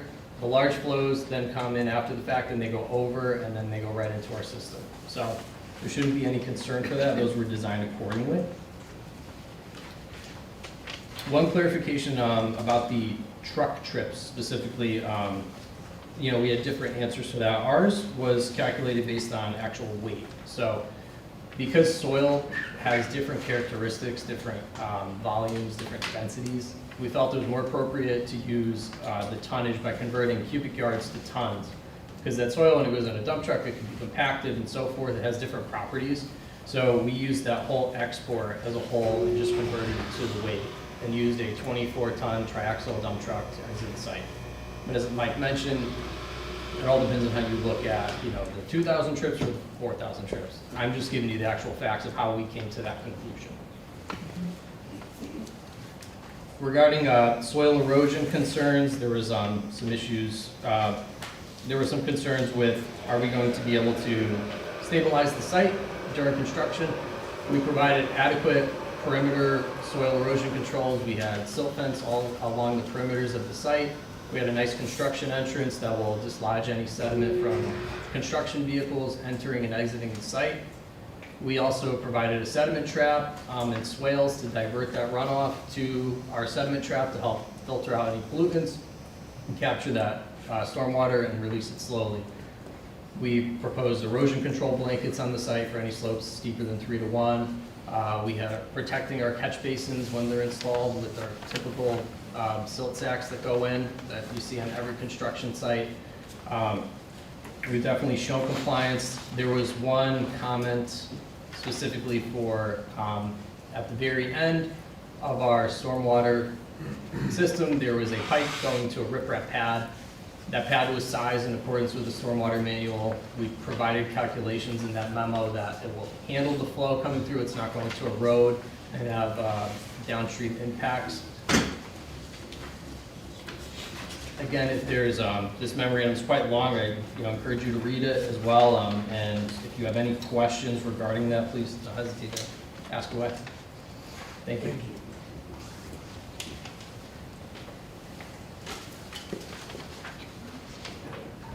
So why don't we hear from Pat Rose next about the fire chief, and he can offer his opinions on roof lines. And Pat Rose is the fellow that did the traffic analysis, correct? No. Pat is our architect, I understand. but Matt Baldino is here, and he can talk I about understand. traffic. Thank you very much. If you want to switch them around. No, we're good. Thank you. Pat Rose from Rose Tizo Company, 35 Brentwood Avenue in Fairfield, Connecticut, licensed architect in the state of Connecticut. There's 2 letters that I issued that you should have gotten in your packet today, one of which is dated November 26th to Chris Sullivan. I'll just go through that quickly. That truly is an outline of the codes and standards that we're meeting and how we're meeting them with the design of the building and access to the site.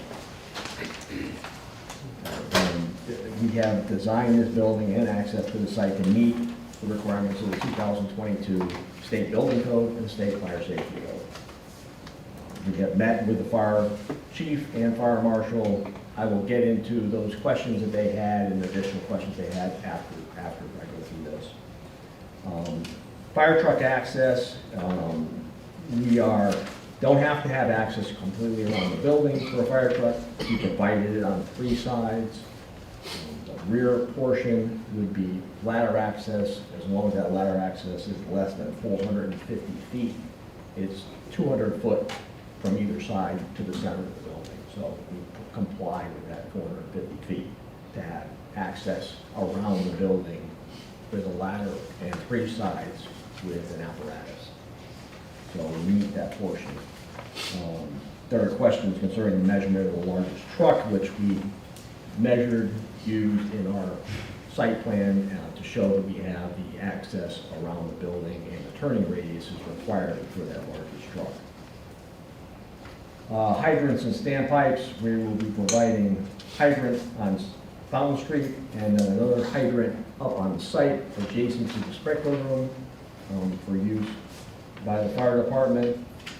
There will be standpipes in each of the stairwells, the egress stairwells, which those egress stairwells have been relocated to the front elevation of the building for access directly out to the parking lot. Sprinklers, this is a fully sprinklered building, has to be a fully sprinklered building by the state building code. It will be NFPA 13 system, not 13R, because it has a garage underneath it. And there will be a dry system provided in that garage. That garage will be ventilated. There'll be, because there are no windows or openings other than the entrance for the vehicle. So that we have ventilation that provides fresh air into that building. Will be run by CO detectors. So the CO goes up, it opens up, fan goes on, pushes out, brings in fresh air, and pushes it out the other end of the building. All that also will be on the generator, so that it can operate in all conditions. I've gone through a few of the fire ratings, when we talked about this in the last hearing, actually, what the fire ratings were for the corridors between units, between floors, and between parking and the units themselves. I'm boring with some of that, it's pretty straightforward. Travel distance, we meet the travel distance associated with the building. In this use group, you're allowed 250-foot travel distance in the building to get to an exit. Our maximum distance on the site, in the building to an exit is 180 feet. So we meet that 200, a little less than that. Separation of stairwells, you're supposed to have stairwells that need to be so far apart in order for you to access them safely. And that's usually the 1/3 diagonal of the building, by a third, that's what your distance needs to be. So that's 119 feet is the diagonal of the building. We are providing 260 feet between the two stairwells, so we're well exceeding that requirement. Dead end distance from the last unit to a stairwell, the maximum is 50 foot, we are 24 foot, so less than that. Looking at the allowable building areas for this type of use, our residence 2 in 5A construction, which is wood construction protected, is 36,000 feet. We are at 23,000 feet, so the building by code could be much bigger and still have the same protection. Allowable height for a similar building is 4 stories and 70 feet, or for 4 stories and 50 feet. So I'll just go through that to show you that we're meeting all of the requirements of the state building code and fire safety code. And I have worked on probably 20 of these buildings in the past 10, 12 years in the state of Connecticut, all podium type buildings like this. I have to go through quickly the memorandum or letter regarding the fire chief. Fire chief, we met with him, answered some questions, and then he came back with some additional questions, which is great to have back and forth. The additional questions are in blue, and my responses are in the green. So just going off the first, which was the truck reuse returning template. When the asking, we gave you the measurements. When the road is rough, then we would like the ability to drive our aerial to see if any adjustments might need to be made. We are currently using the 1992 aerial with a turning radius of 125 feet. We suggest also that the town engineer review. Our response was that we did use the 1992 aerial truck for its measurements, and the town engineer today actually responded in his email, James Petty, that sheet TT1 truck turning movement plan depicts the path of the ladder truck without any apparent conflict. Also, we have no issue in the fire chief reviewing the road when it's a great condition so they can see if there's any adjustments that need to be made. That's fine. Number 2, he was in agreement with. Number 3, hydrants and standpipes. We need first flow information and pressure from the Regional Water Authority. The flow from the Regional Water Authority will be provided as part of the engineering design of providing domestic and fire safety suppression services to the site. So, in order to provide water to this site, we need to boost the pressure and have a volume to be able to fight a fire or provide domestic for the Regional Water Authority. We're working with the Regional Water Authority to come up with a system to do that. We've tried talks with them, and it will require tanks and pumps in order to provide that. That has to be solved in order for us to get a building permit. We have to be able to prove that we can provide the correct amount of water for both fire suppression and domestic. Number 4, he was in agreement with. Number 5, EV chargers he was in agreement with, there won't be any in the garage. Number 6, he had a question about no windows in the garage, which we talked about, mechanically ventilating. Okay, but we need to discuss how the fans would operate, off CO detectors, question mark, and are they on the generator power? They will be operated off CO detectors, and they will be on generator power.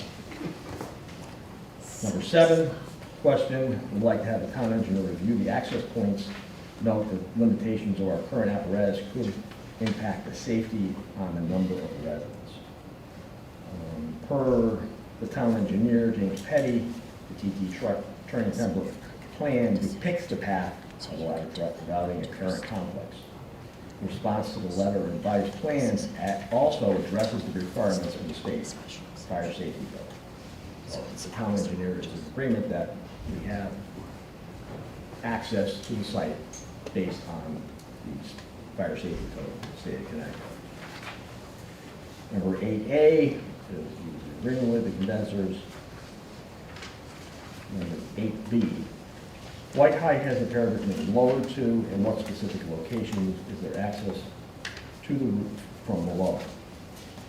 Parapet height has been lowered down to 3 feet in all areas except at that main roof, the main lobby bump up, which is higher. The rest of it is all lower at 3 foot. And there is a roof hatch that will be provided on the 4th floor from one of the stairwells up onto the roof. So you have another access up onto the roof other than going over the parapet. 8C, he was in agreement with regarding solar panels. 9, underground suppression system, pending review from Regional Water Authority, pressure and volume information. Question, why is there a storage tank required if there are city water into the building?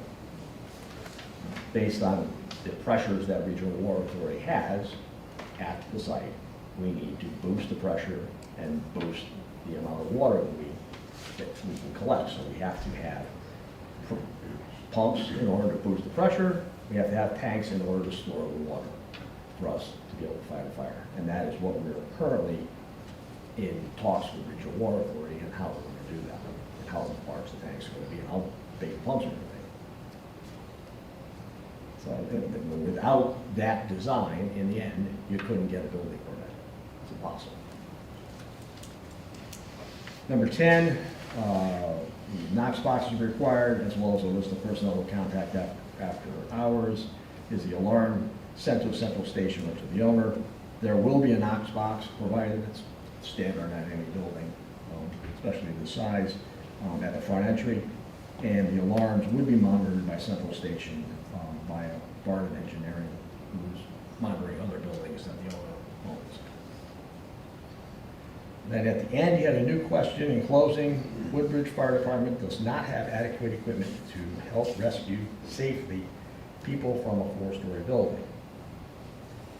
And it's not completely succinct as to what he's referring to. I mean, we have an apparatus that can't reach the roof because we asked us to extend our reach to 3 sides of the building so they can get to the roof from there. So they can service 3 sides. The back side, I believe, does not have a ladder that he can service that side from, is the issue. And based on the code, since this is a fully sprinkler building, standpipes and fire alarms, there is no code that requires egress windows from any windows. They don't have to be egress windows. This is fully sprinkler building, they're not required by code.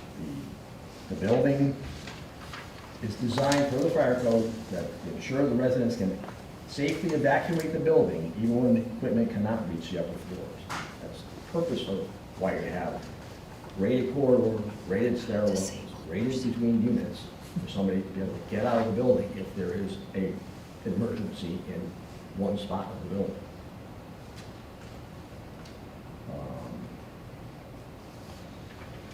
So, I mean, in closing, the building and all accesses to the building for emergency vehicles have been designed to meet or exceed the 2022 State of Connecticut Building Code and Fire Safety Code.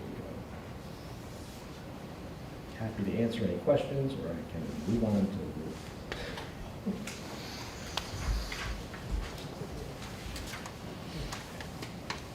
Yeah, any commissioners have any questions at this point in time for Mr. Rowe? Go ahead. Yeah, thank you.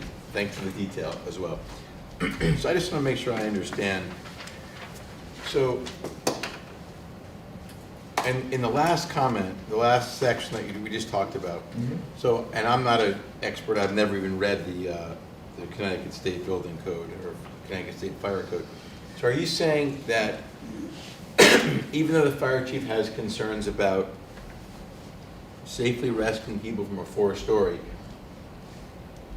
poor choice of words, but are you saying that's irrelevant because the proposal meets the standards set forth by the state? It meets it with regard to the fire code. The chief may have other reasons for wanting to get to that fourth floor window. You know, other types of emergency in his head that don't necessarily come into our head.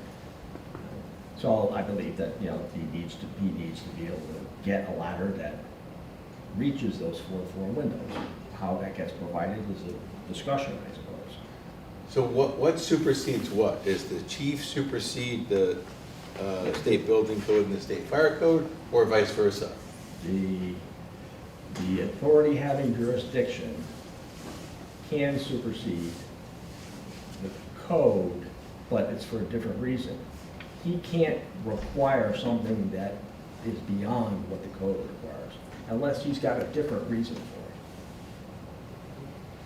So what happens on the, I think you mentioned it, that you mentioned, the chief said, and you just reiterated, so what happens on the back side of the building? I think you said he couldn't access it with the equipment? Right, he can't, there's not room to drive his truck back there, plus he's way too close.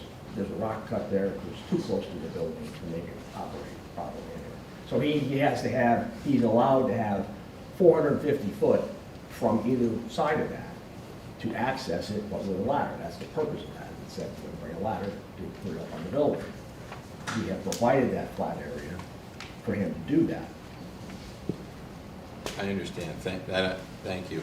And then on 8B, I think you mentioned that the roof's been lowered in certain places. Do you know what did the chief suggest or recommend? We had a 5-foot parapet previously. Yeah. We lowered it down to 3 foot, so that 3 foot, we're gonna hide any mechanical items that are up on the roof. And so the chief is okay with what you lowered it to? This is what I responded to him with, that the parapet has been lowered in some areas. At what height is the parapet? He's asking, what height has it been lowered to? I said 3 feet in other spots. He has not seen this. I understand. He hasn't seen that. So Thank I you. can't speak. I can't speak. Thank you.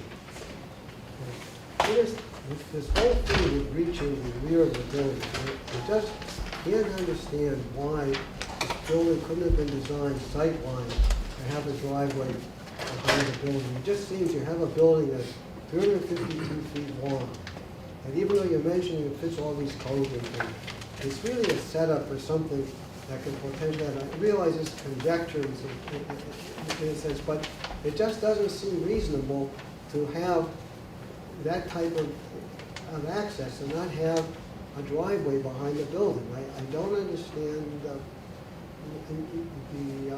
rationale. You're questioning the code, and It's not the code, the design of the building. Why couldn't you move the building so you have enough room behind it to have a driveway? It's not the code.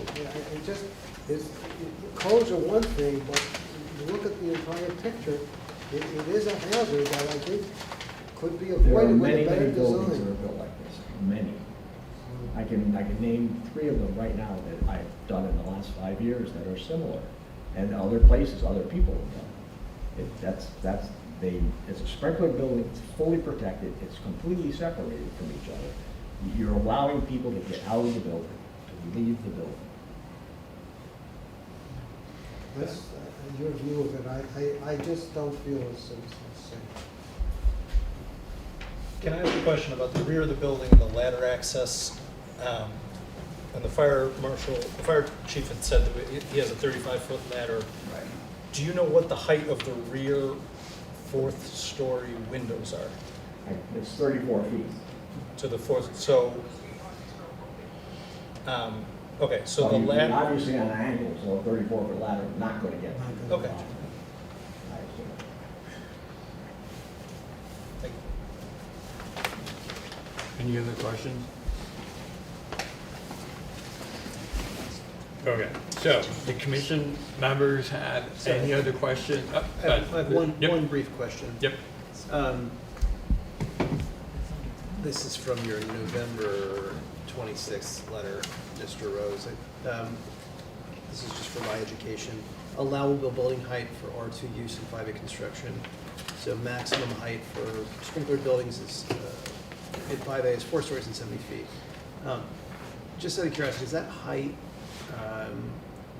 could restriction include any architectural or aesthetic modifications like parapets or any modifications to the appearance of the roof? It's actually it could be, say it was a pitched roof. That's why that number is higher, Okay, because there might be a pitched roof on top of that building. okay. Okay, thank you. I see. I don't want to be blunt, but I guess if there's obviously a concern about whether it's reasonable or not to have a fire truck access to the rear of the building. And I'm coming from this from an uninformed position, but would the applicant be willing to purchase and donate a 45-foot ladder to the Woodbridge Volunteer Fire Department? I don't know if that's a reasonable, but I think that I've certainly seen buildings with three sides access, and I understand the fire code and the primacy it places on the ability for tenants to evacuate, because obviously, getting people out safely under their own powers is best, and keeping a fire located, confined to whatever unit it's is the best thing to do. But if that's something, and that's something I think that would reassure people, and obviously you'd have to discuss that because they need a place on their truck to hang it, and it's not as simple as a yes, but that maybe would. It's something that the applicant would entertain. Great. The ladder to reach the lower. I would just note for the record that the building height in the town of Woodbridge is 35 feet. And that's because the angle of repose of a typical ladder on a fire truck is 50 feet in length, and the angle of its repose is 35 feet. So we would have to re-verify with the fire department What size? whether or not they have a 50-foot ladder or a 35-foot ladder at the angle of repose. Sure, no, I mean, whatever Just size, saying. yeah, thank you, I appreciate that. That's pretty good, Craig. You're welcome.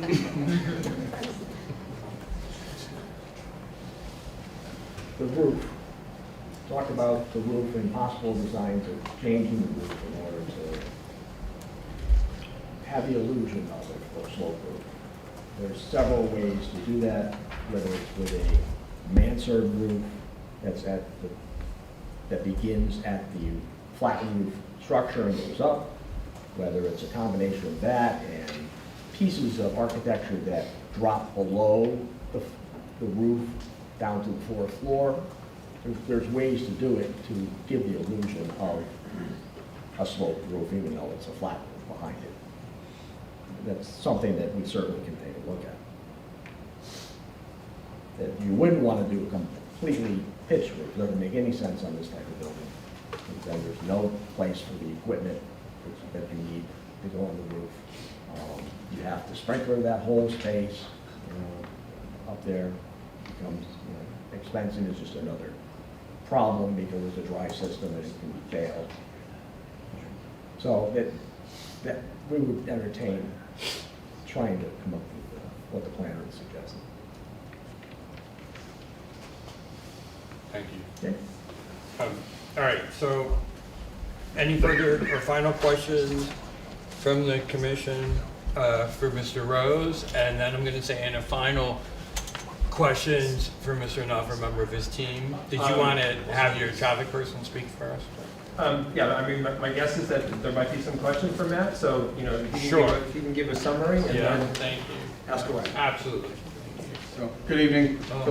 For the record, Matt Baldino, licensed professional engineer, certified professional traffic operations engineer, Sure. and certified roadway safety professional from Solely Engineering. I kind of wanted to touch on a few of the comments that were raised earlier, but also happy to answer any other questions if I may have missed something that was previously discussed.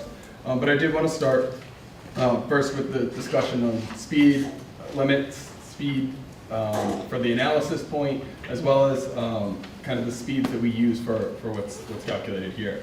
So the speed limit on the road is 40 miles per hour. We can all acknowledge people often travel over the speed limits. I'm not stating that they don't.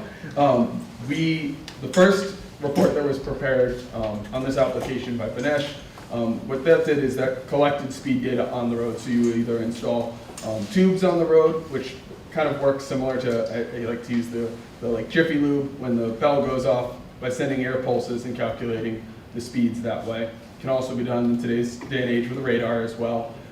That was collected based on field measurements.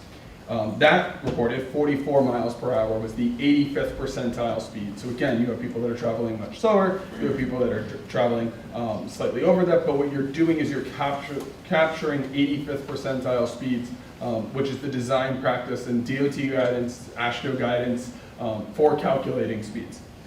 What we did in our supplemental memo was we also were able to obtain additional data that actually came subsequent to the Banesh report from the DOT. The DOT has count stations on their own roadways, and that data included 85th percentile speeds that were 51.1 miles an hour eastbound and 46.2 miles per hour westbound. So we did our analysis based off of that. So that kind of gets into the speeds and what we're using and how we're projecting what the anticipated traffic that we have. Now, that's just one number in the equation as far as the analysis point. You then, when you're looking at sight distance, is you're also looking at two things. Sight distance, intersection sight distance, can the driver leaving the driveway see adequately?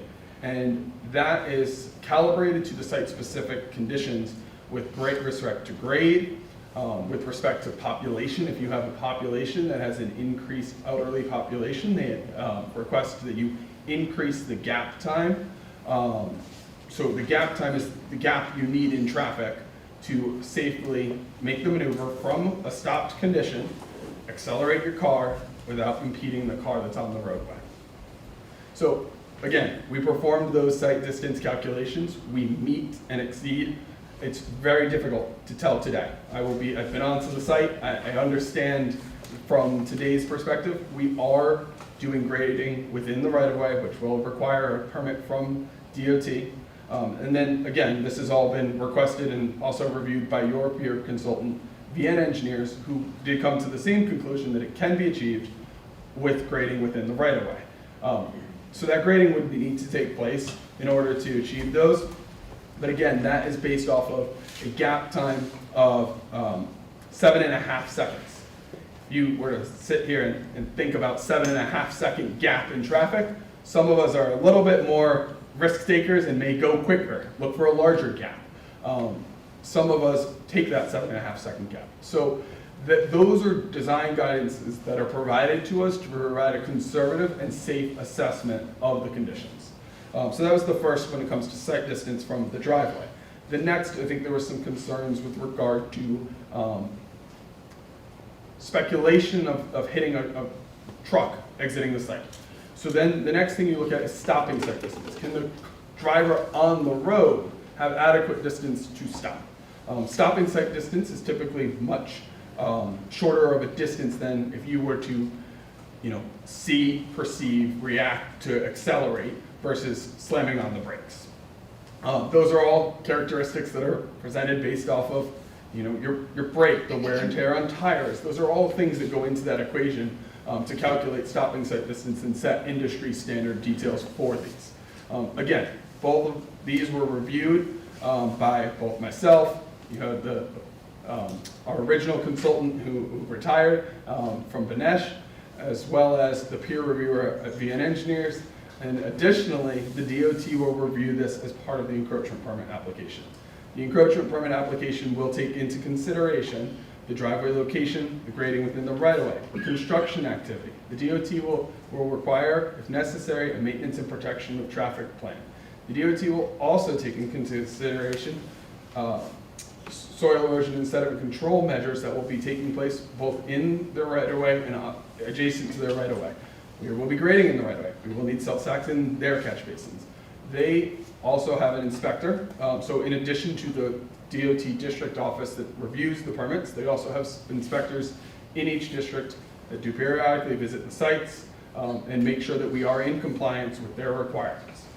That will also happen prior to us being, so similar to a local zoning process where you get final sign-off upon completion of your work with an as-built and inspection, similar process when it comes to the DOT.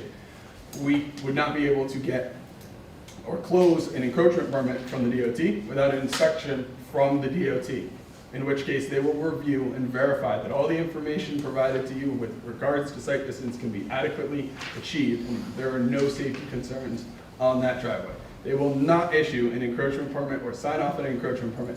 There is not adequate site distance for you to safely exit the driveway. So again, just kind of walk through the process of how that happens.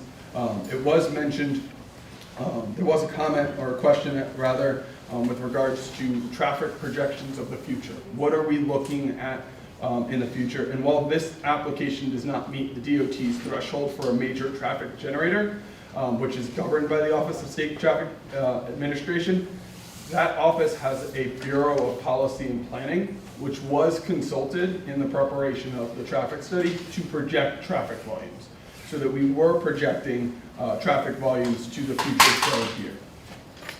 So again, we kind of wasn't necessarily, always required to go to that department because we are not under an OSK major traffic generator, but this is a department that is dedicated and solely devoted to policy and planning and providing guidance on looking at historic traffic patterns, how the road volumes have either gone up or down or fluctuated over the past, and what they feel is an adequate projection of the future roadway volumes.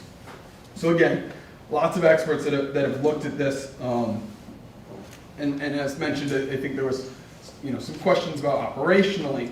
Again, as the town planning consultant mentioned, it is no construction contractor's goal to have their trucks sit in traffic. Spending an extensive amount of time in traffic takes longer for them to do what they're doing. Their goal wouldn't be to do that. Their goal is to work as efficiently as possible, so that those operations will kind of reflect that condition as well. So I think, with regards to the concerns that were raised, I think, the driveway has been designed to meet all of DOT standards, all of the town standards. It's been reviewed by myself as well as Banesh, who originally prepared it, as well as BN engineers. So all of the consultants, both on the applicant's side as well as hired by the town, have concurred to the conclusion that this roadway can accommodate the increase in traffic associated with its development. I think in the last hearing there was a little confusion on peak hour traffic versus daily traffic. Both of those are summarized in the traffic report. Both of those are concurred upon by your traffic consultant. These roadway volumes, this is not a major traffic generator. These volumes associated with this development can be accommodated with the adjacent street. Happy to answer any questions the commission may have. I have a question. Yes. Kind of generalities, I'm not sure I understand. So you guys went to great lengths on the traffic. I heard you give a great detailed presentation. In the end, if it's the state who finally determines it, why do we spend all this time on the traffic? It sounds like it's not relevant if at the end the state makes the determination.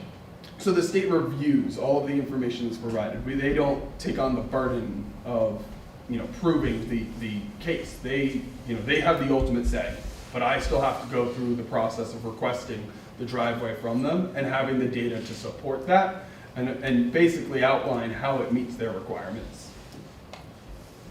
So in the So I guess the question might be more of why are we presenting it here to Right. this commission? Yeah. I think again it's to ease the commission's concerns with regards to. Okay.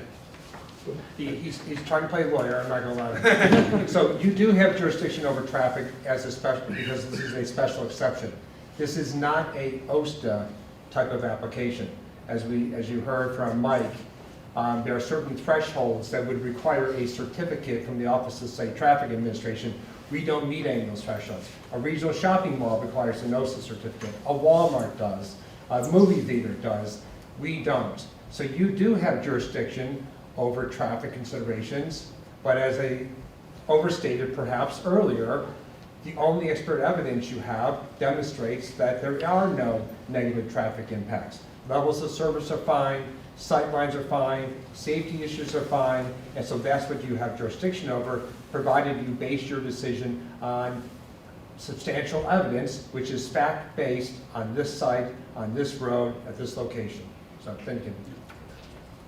Yeah, so again, as Attorney Nuff mentioned, and it's another level of review by the DOT. If the commission were to approve this and the DOT were to find alternate, they could deny an application after that. It's another set of review that happens and another professional opinion that is looking at this site before that access driveway is granted.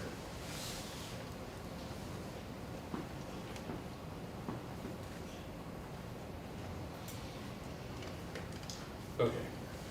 You used the term major traffic generator. What's the, maybe you know this, Mr. Nuff. What is the definition? When does something move from not a major traffic generator to a major traffic generator? It can be based upon the number of parking spaces, it could be based upon the number of square feet. There's a number of thresholds that are set forth in statute. I could pull out the statute if you want me to, but it is a defined term under Connecticut General Statutes. I understand the meaning of defined term. So, but if we had 100 parking spaces, or how close are we to being a major traffic generator by any one of those criteria? I'd have to check, but I mean, in this case, and this is as good as a mile. So what OSTA typically does is you're particularly required to get a certificate if you are required to do off-site road improvements. Let's say, for instance, you're building a new shopping mall or a large power center. Well, they may say, you need a new traffic light, you need to put a left-hand turn lane, you need to do different striping, you need to put a traffic signal down the street. We're nowhere close to any of those things. Because if you look at our levels, that's really what you're concerned about, is levels of service and safety. And we meet those criteria. No, I understand. My question was, given that there are 3, 5, 10, 20 criteria by which one could meet a major traffic generator, take the one of those that's the most conservative. How close are we? And if you can get back to me on that, that would be great. But I do have another question for the traffic engineer. Okay. All right. So a major traffic generator. So for residents, completely residential. So again, there are different definitions based on the use. For a completely residential facility, that would have to have over 100. So 100 units doesn't. It's 101 units, but over 100 units. Yeah. And a square footage of over 100,000 square feet or 200 parking spaces. So when it comes to the, like, you kind of got to tick 2 boxes. You got to get 2 out of 3. But the first one has to be the 100 units. The units. units one is non-negotiable. Then you have to hit either Okay, the 200 good. parking spaces or the 100,000 square feet. Got it, great. So one of the documents that you provided to us, I believe, talked about is you're coming out the driveway and you look up to the left, or if you're coming down the hill heading towards New Haven. This is where I saw your 85th percentile number. That I saw something that said that given the 85th percentile speed, we were essentially at the maximum distance that we could have for safety. Do you know what I'm referring to?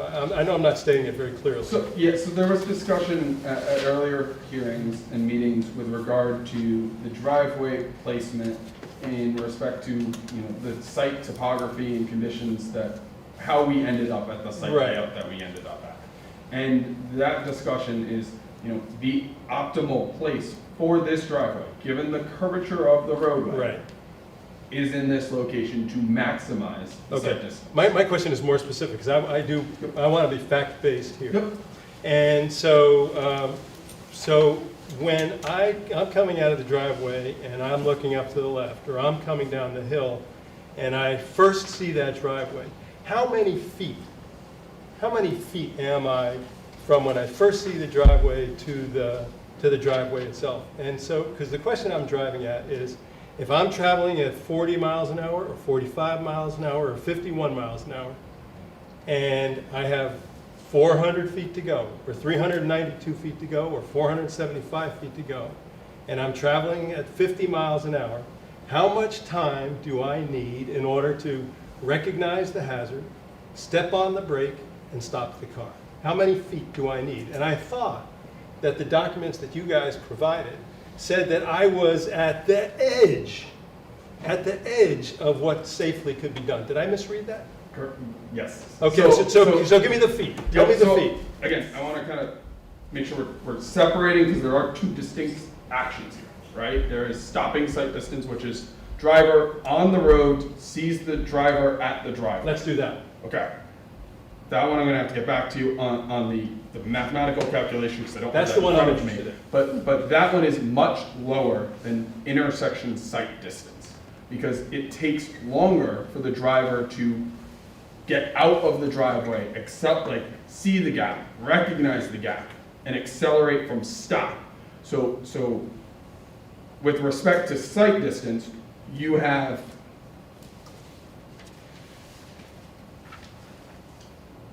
565 feet looking left based on our current grading of the right of way. But if you look at the site plan, and I apologize that it's not on a big screen, you'll see that we actually have a lot of distance in the front between us and the right-of-way line, or the right-of-way line rather than the road. So there's room to grade without that sight line crossing over someone else's property. Again, if it were to cross over someone's property, that happens, you would just require an easement to make sure that they didn't obstruct that sight line. So there are mechanisms to further extend that distance, but this distance meets the requirement, exceeds the requirement. For the people egressing the building? Correct. Okay. Now the people on the road, let's go back to that topic. That's the one. So I will get that number, exact number, but again, if we have 565 feet of vehicle traveling towards us, that requirement is much less for the stopping sight distance of a driver on the road, slamming on their brakes and coming to a complete stop before they enter the intersection of the driveway. Fair enough. So the information that I'm looking for is, I get your 85th percentile. So, but there, we know that there are cars that are traveling over the speed limit.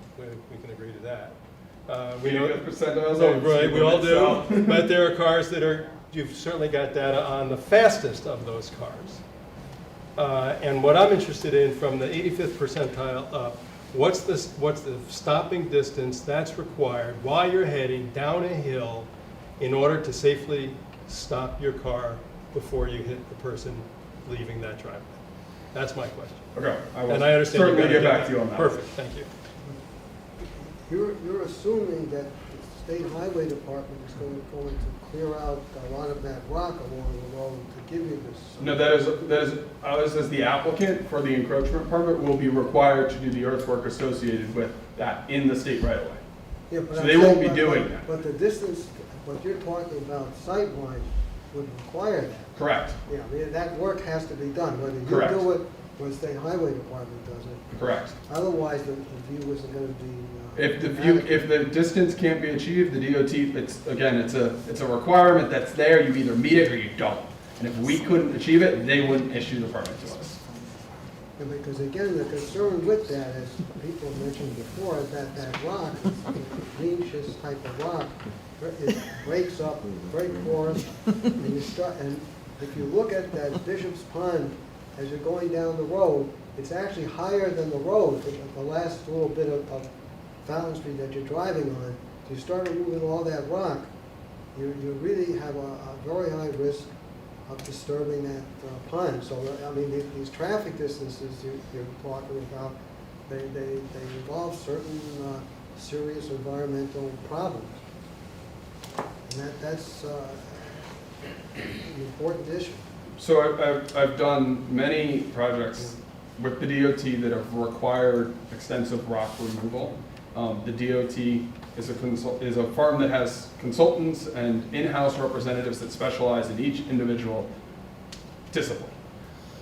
If based on their review of the site conditions, they require a geotechnical engineering report to be submitted, if they have those concerns based on their expertise, that is something we have provided to them in the past. They will look at this to ensure that that is not a concern that they have as well. I know mostly everyone kind of thinks DOT and thinks traffic and road volumes. DOT has consultants that specialize in drainage, they specialize in geotech, they have representatives from all the different disciplines that do look at these if these are concerns that they have. Mr. Baldino, so that 550 feet, you called it the intersection stopping distance? Intersection site distance. Sorry, thank you. Intersection site distance. So that's 550 feet from the moment that the person, what I'm trying to understand is, if the person who's at a full stop accelerating out of that driveway is a member of this equation, they're driving away from the oncoming vehicle, the vehicle that's already in the road. Does that 550 feet, does it go past the driveway itself? No, you start that measurement from the driveway. So when, this might be a little helpful, so once we're done and we complete the driveway, DOT likes to call it cone test, but you basically go out and you measure 15 feet off of the edge of the road, and that's your driver's location. 3.5 feet tall is what's the accepted AASHTO driver's height of the driver's eye. So then you would place a cone or something of that height, delineating that. And then what they do is they walk down the road and they make sure that they can still see that cone, that distance, and make sure that you can adequately see that from, if you are the driver driving down the road, are you going to see that cone, and vice versa? If you're in the road, from the cone, can you see? So what's the significance of that 550 feet? You said it's the distance at which the oncoming vehicle would intersect the driveway? So it's the distance at which, if you're exiting the driveway, that's the distance you want to see the driver. You want to first, and again, it's not like a one point in time. I can't see the driver and then lose the driver for like the rest of the distance, and then poof, they're there again. You have to have continuous distance that you can see the driver from that point 550, 560 feet away to the site, so that you have time to gauge the gap, gauge their speed, understand what you're looking at, and then accept whether or not there's a gap for you to exit the driveway safely. But you need to see that car at least 550 feet from our driveway. Does that makes sense. Does that calculation include like the speed of acceleration of that driver if they determine that they can safely make the turn out of the driveway and into the road? So that does get, it's not blatantly in the equation, that's what's in the gap acceptance. So the gap acceptance and how they registered or came up with 7.5 second average gap is again based off of, the acceleration and the gap that they're willing to take based on those parameters. Okay. But the stopping distance, you're confident is going to be less than that 550. Correct. Thank you. Thank you. Any further questions? Any further questions from commissioners to Mr. John Knopf or any of the presenters he has this evening? I have one question I'd just like to ask Architect Rose, Mr. Rose. Attorney Knopf mentioned in his opening remarks tonight that the building was just going to have one elevator. And I realize on a regulation basis, if you have fewer than 100 units, you're not required them. But logically, with so many people living in the building, 5-level building, and even if it's a new elevator, things do break down. Getting parts is difficult. I don't understand why, just for general public safety, you wouldn't have two elevators. For public safety, it's not an issue because the elevator is not a means of egress. Well, for people who are maybe somewhat handicapped, and how are they going to get out? Say that you The elevator that's going to be there is going to be on the generator, and if somebody needs assistance, they can go get them with the elevator. But what if the elevator itself breaks down? Not a generator. The elevators, they do break down, but they have a service call and they fix them immediately. They make a fortune doing it, believe me. Parts sometimes aren't really available. Can you go over the details of the elevator? It mentions on the plans it's a 3,500. The 3,500 pound elevator. Yeah. What type of elevator is that? That just It is. freight, a dual use, what type It of? is a passenger elevator, but it is sized as a service car. So it's large enough that you can put your furniture in it and bring it up to your apartment. So it's essentially a dual use. Totally. I'm not trying to push on this point anymore because I'm not trying to argue or cause you any irritation, but I'm just trying to understand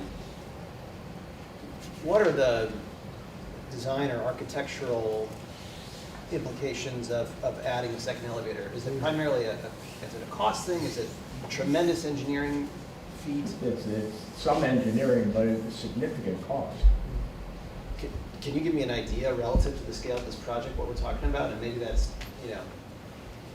Probably, I mean, candidly, it does not matter.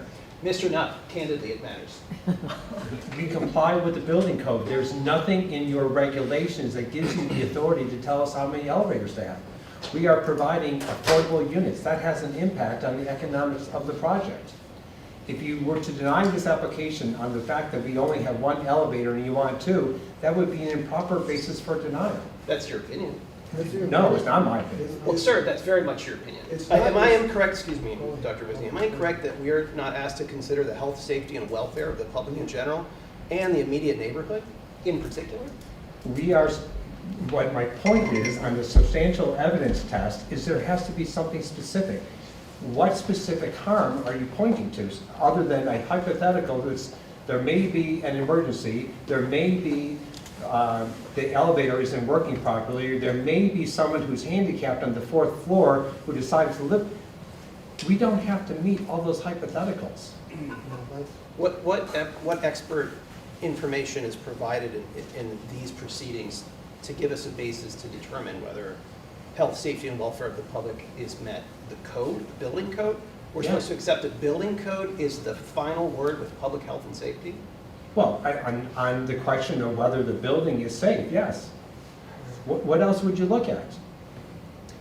There's a tremendous body of literature in the public health realm that certainly has a very specific, well-evidenced, robustly researched, ocean of literature commenting on the delta in safety between a building with a single elevator and two elevators.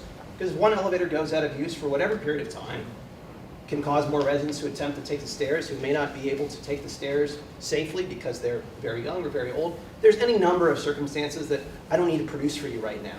But if I'm telling you it's relevant, as somebody sitting here trying to make sense of all this information, can you answer the question, what is the economic, is that the stumbling block? What is the economic sort of calculus here? It's an economic calculus, it sounds like that's your answer. That we're providing affordable housing, it's an economic, we're just not going to do it because we meet the code, and we think that building code is the arbiter of public safety. That's your position. I don't think that this triggers a conclusion that public safety is less because we have one elevator versus two. You don't think that. Mr. Duff, this is my point. You don't think that. I'm asking questions to try to illuminate that, all right? And I really don't understand why the elevators, you guys bristle when we mention the elevator. Why? What is the problem with asking questions about a second elevator? It's a cost thing, it sounds like. Doesn't sound like it's an architectural and engineering thing. It's a cost thing. What is the cost? How does the cost? Dr. Cherry, please, for a moment. First of all, please don't Here's argue with the the reason, applicant. and you say bristle, and maybe I have. Because it's a cost issue, but also it is a non-issue for Planning and Zoning Commission. I have never had the question about number of elevators or anything related to the building code, whether it's a multi-family project or whether it is a regional shopping mall or a hospital. You meet the building code, okay, that box is checked. I'd just like to add, as a point of reference for whatever it's worth, my daughter lived in a 4-story apartment building with one elevator for a number of years. Never had a problem. So for what it's worth, maybe you don't have experience living in 4-story buildings with a single elevator, but there was never a problem with the elevator for what it's worth. What is that worth, Mr. Duff? I just would like to add that I share Dr. Cherry's concerns. Both of us, I think, really feel that it's a very big issue in terms of health and safety. I really do. And Mr. Chairman, I'm pressing for answers to my very specific factual questions. I don't view that as arguing. I view it as seeking clarification and an answer to the question. So what is the cost? And how does it relate to the overall cost of the project?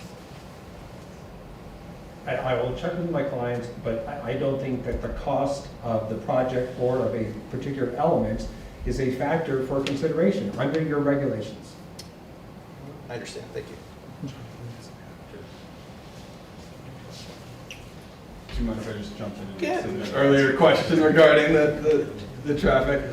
So again, with respect to stopping sign distance, what I again want to kind of first talk about, if you have a site plan in front of you, if not, I will certainly hold it up to my best of my ability here. So when you're doing intersection site distance, again, you're measuring that 15-foot back. When you're measuring stopping site distance, we're talking about on the road to on the road, because again, you're stopping to make sure you don't hit another car on the road. Due to the roadway grade of this, in this environment, the stopping site distance, if you were approaching from the left, would be 555 feet, again measured from point on road to point on road, which is less than the 565 feet of intersection site distance, both of which can be achieved on this site. Did want to give another point. Can I stop Yep. right there? So that's 555 feet, assuming what speed? Based on the 85th percentile speed. What speed? Let's just talk about miles per No, hour. the 85th percentile speed traveling that direction is 51.1 miles per hour. So at 51.1 miles, 51 miles per hour, you have 550 feet to stop, and that's exactly what you got. No, I have more than that. Okay. We have more than the site distance, stopping site distance I see. So required. 51, you can stop within 550 feet. Correct. Okay. And now how many feet do we have?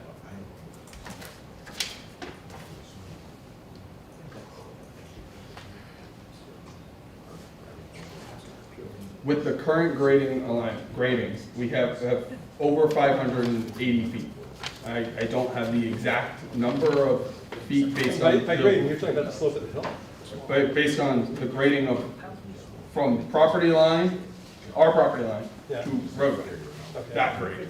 So I don't know if you're talking about the road or, I'm talking about the road, because we're talking about cars driving at 51 miles so an hour. yes, but if you're looking at roadway grades, when Yeah. you're calculating this, but you're also, like you said, if you were to draw the line from the road to the road, you're not necessarily looking down the road the whole time, right? Because of the curve of the road, you're actually looking from a stopping site distance, like what you're stopping is, you're kind of looking off the edge of the road and then back into the road, if that makes sense.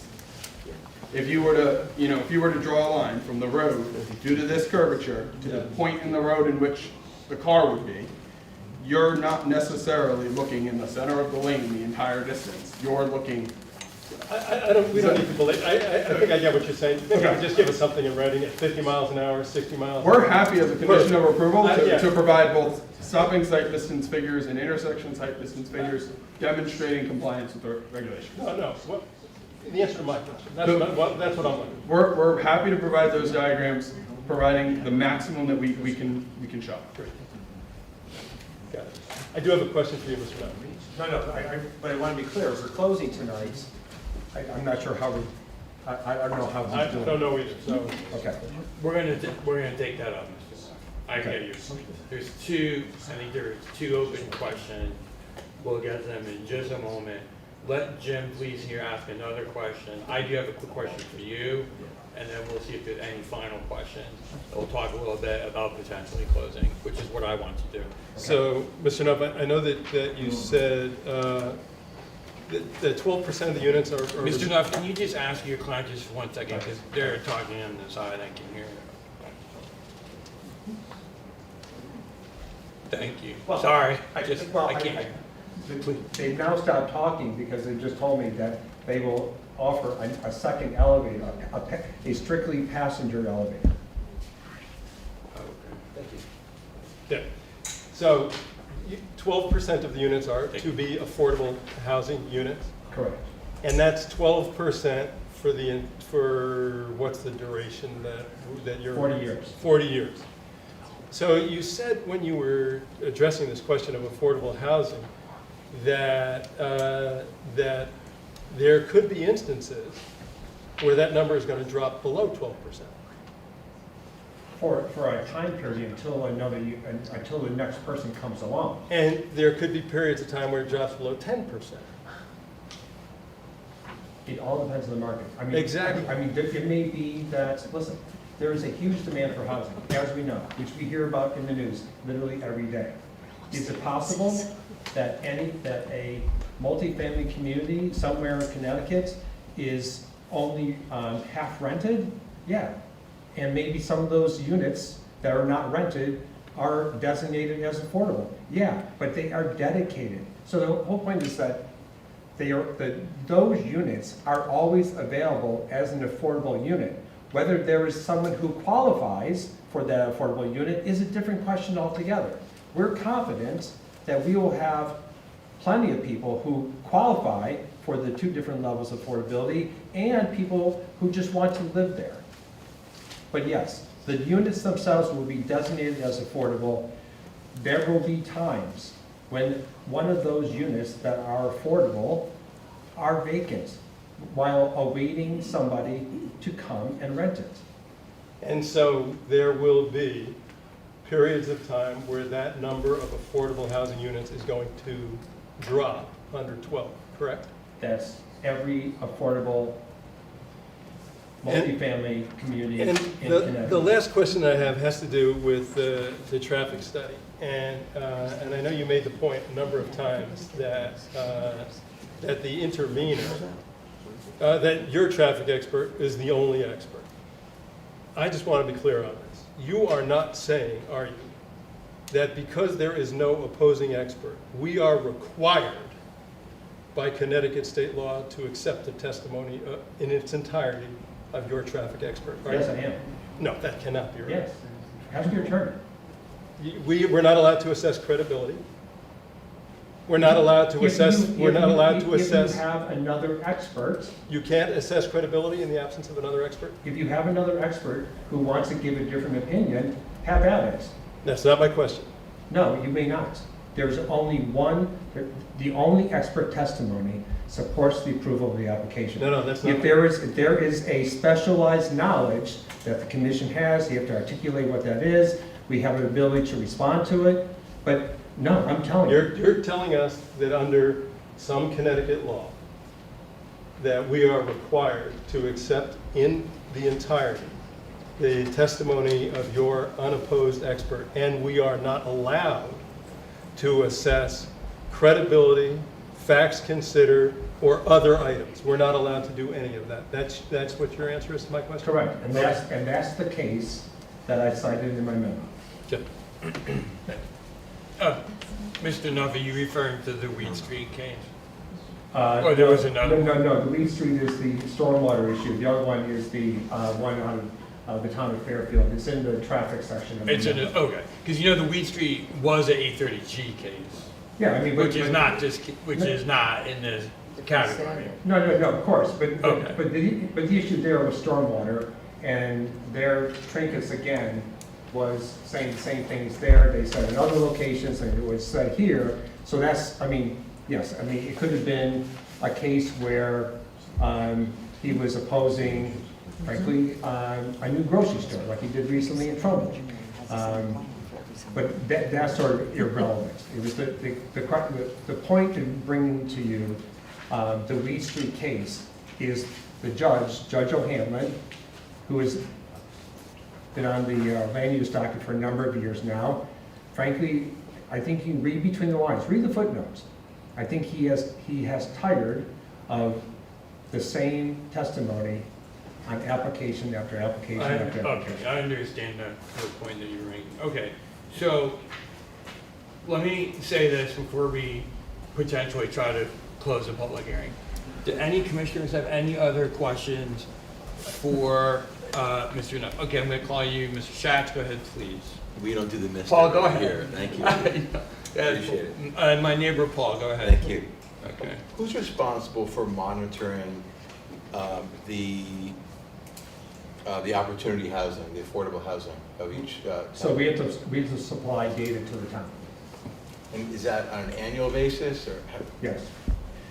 So if someone rents in an affordable unit is no longer, so does the landlord ask each tenant every year how much is that how it works? Yeah, I believe they have to demonstrate compliance with it's based upon 60% or 80% of the average mean income. And that's what's in our affordability plan using the 2024 standards. It's a fairly elaborate calculation, but yes, we are required, anyone who's offering affordable units is required to obtain that data from their tenants. And do the tenants have to supply W-2s or tax returns? How does it work? I believe it's probably tax returns, yes. And then on the Trinkus comments, I did read what was sent, so thank you. But I know you're not saying that everything he says is the same. It's possible, right, that what he said when he gave his presentation is in fact correct? It's possible? No, or it's not. Are you dismissing wholeheartedly his presentation? Yeah. Okay. Read the response memo. I did. It's long, it's detailed. Ask Jim Preddy, don't take our word for it. You have an expert. I embrace peer reviews because they cut through the check. You're not looking at the applicant's attorney, you're gonna say, well, or the applicant's engineer, so well, I don't believe him, because he's representing the applicant. But he's a professional engineer who puts a stamp on the plans. He has to tell the truth. He has to put forth a fully engineered set of plans that's fully compliant. I will tell you, because I've seen it firsthand, and I was gratified when Judge O'Hanlon saw it. Trinkus says the same thing everywhere he goes, and he will, the same treatment methodologies that you see when you go to any shopping center, grocery store, apartment building, anything, the same methodology that Solely Engineering is proposing here is the way stormwater is treated across the world, across the state. And I would tell you that Trinkus would tell you that every one of them is atrocious and fails and the sky is going to fall. And it doesn't. And they work. And courts see through it. He hasn't been here before, so he sounds somewhat credible. He's not. May I add something to this back and forth just a little bit? Paul, we will be able to ask our peer review person, Michael D'Amato, about that, all right, as a staff member. If we close this evening, which is where the chair is trying to go, but if we close, we can ask him those questions. You can ask him those questions even if you close. Yeah, that's my point. Thank you. Yeah. Thank you. Better said by Attorney Nuffier. And there'll be Okay. food served. All right.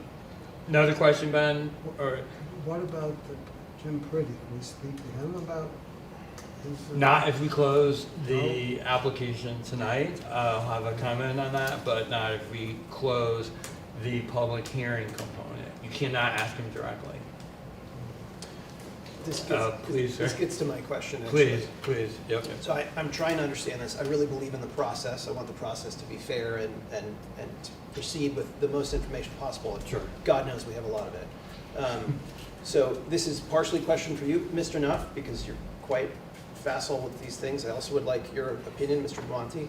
So I want to make sure I understood the exchange between you and Commissioner Horwitz. So specifically, if I'm reading this correctly, it seems to me like this is a matter of held precedent, not state law. Is that correct with respect to what may be considered as substantial evidence in these hearings? What's being held, but in this case, and forgive me, I'm not an attorney if I'm using the term correctly, is that the courts have held that public testimony is not considered substantial evidence when it's not supported by anything other than speculation and conjecture. I understand that.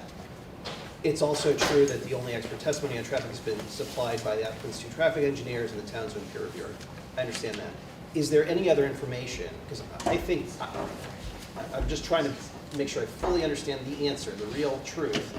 in response to Commissioner Horwitz's question, is there any other information that we may consider? Let's say, for example, I'm not suggesting that this occurred. Let's say, for example, someone gave public testimony and provided evidence that is based on something more than speculation and conjecture. Presumably, we'd be able to incorporate that information in our deliberation. Apart from that, which was given through public testimony and that which was provided by expert testimony, is there other information that we may consider when deliberating? Information that exists in the public domain, for example. I know that's a very... Not unless you bring it to our attention and give us the opportunity to respond. And does that have to happen prior to the closure of the public hearing? Yeah, we have the opportunity to respond. If one of you were a traffic engineer and said, I don't believe what Matt just told me, you have an obligation to tell us you're a traffic engineer and why you don't believe him and what the data is that you're relying upon. Read the case, and listen, I have it with me, I'll give you a copy, from the Town Plan and Zoning Commission in Fairfield. Same sort of testimony from neighbors. People speed here all the time. Where's going to be, it's an accident waiting to happen. And it's not true. Yes, things are going to change. There might be another car or two, whether it's in Fairfield or Woodbridge or wherever. But that's why the case law says what it says. If you were to rely, if courts were to give credence merely to neighborhood testimony, the right to an appeal would be worthless. Why even bother having planning and zoning commission? Put it up for a referendum. Maybe that's what we need to say. Your job is to weed through that and focus on the true evidence that's provided by the experts. If there is a standard with which we comply, that ends the inquiry. Whether it's an environmental standard or a traffic standard, there isn't a standard with which we do not comply. Your inquiry ends. Anything And to add? if you're talking about SEPA and environmental intervention, they just can't say, there's going to be wholesale flooding, there's going to be degradation of wetlands. They have to say how and why and in what percentage. You may have missed it because Jason was sort of trying to provide his summary as quickly as possible, but pay attention to what he said. The watershed in which we are a part isn't just our site. You have the Merritt Parkway, untreated stormwater. You have Fountain Street, untreated stormwater, retreating yards. Nothing is going to happen bad, other than our stormwater will be treated and the vast majority of stormwater will not be. You never heard that from Trinkus. Nor will you ever. Thank you. Anything to add, Mr. McMonty? I would just agree that the commissioners can rely on their own level of expertise or knowledge about a particular topic, but as Attorney Nuff said, that has to be brought out, that has to be disclosed, and the applicant has to have the opportunity to respond if they so choose. In terms of questioning credibility of the experts, I think the easiest way to think about it is there just has to be, again, in the record, some justification for why you don't find this person credible. I mean, you've heard Attorney Nuff saying, well, all the experts' opinions all say the same thing, that, this works, so how are you going to say it's not credible? Well, it's up to you commissioners to find some reasoning within the record that you can point to, if that's how you're inclined to decide this, what you would base that on. Thank you. Two other quick questions. With respect to Mr. D'Amato, I'm just interested, because there's been so much turnover during this process. Can you tell me more about the relationship between your firms or you individually? You guys seem to know each other. I mean, you've addressed him as Mike the whole time. You want me to speak to that? I'm 66 and a half years old. I've been doing this for more than 3 decades. It's hard for me to find someone who I don't know, frankly. Mike is a planner for a variety of towns. I've had projects where he has been the planner, and in the same case, I have known Chris since 1996. I don't think anyone's claiming that Chris is bending over backwards to help me or this application because I've known him for decades. I've known everyone for decades. Right, the specific gist of my question is. Okay, but to be clear, I've never engaged, I have never hired Mike. He has played the role of a town planner in other communities in which I've appeared. That's our relationship. That's what I want to understand. There's no conflict of interest on either end. Yeah, I can just add, the last interaction that we had on a project was 3 years ago now. I am still staff planner for that community. He submitted an application. It was denied by the commission. There was no, but our firms have had absolutely no involvement of any kind. I think he might have been I've had his involved. partner oppose me. Thank you. No, I understand. It's a small state. Probably see each other again, fortunately. Last question, and I'll be very brief, and I just want to ask you to help me understand better. Can you clarify your prior statement with respect to having sort of satisfied the needs? And I don't want to mischaracterize what you said, but you made a statement at one point to the commission that you'd been in touch with the fire department and they were satisfied with your responses. And then I think Chief Rowland stood up and said, we're not satisfied, and that created tremendous dissonance for me. Can you help me understand what your comment was in context of what was happening at that time? No, thank you for giving me that opportunity. So, and this goes back to the summertime, so can you give me a second to collect my thoughts? Absolutely. So, we wanted to get the fire marshal's comments. Who is the typical person who does this? It is very unusual that a fire chief offers comments.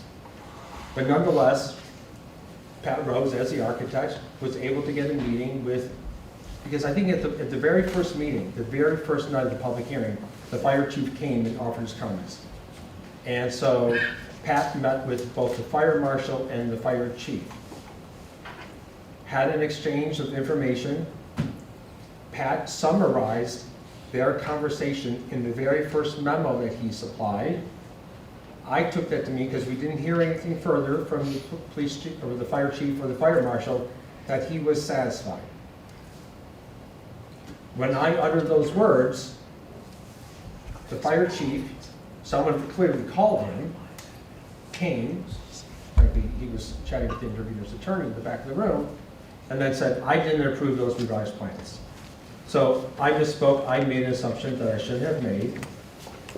We pursued the chief for months. Chris emailed him, Pat emailed him multiple times. Finally, on the Tuesday before Thanksgiving, we get his other comments. So now we're responding. I'm not going to put words in his mouth.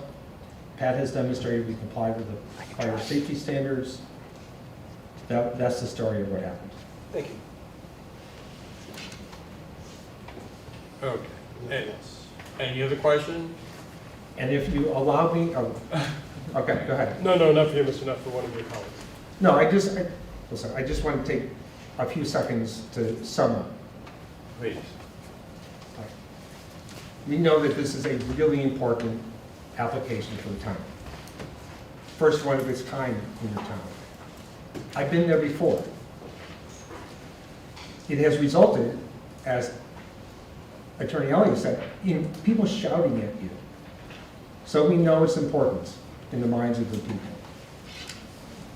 But I gave you the supporting memorandum that we provided when you revised the regulations in a manner that made your regulations relevant. Referencing the 2015 Plan of Conservation Development, I would love to reference your draft one, but you would say, well, no, that's not relevant. We haven't enacted that. But your 2015 Plan of Conservation Development and your Affordable Housing Plan from 2022 sets forth a vision. We are helping you realize and execute on that vision. I understand that this is something new, but in the towns where I have represented applicants, doing the very first multifamily project in the town, and we've heard the exact same comments, maybe not so vociferously as in Woodbridge, and when inevitably you talk, I go to lots of different towns, for years and years and years, and I say, well, how's that project going?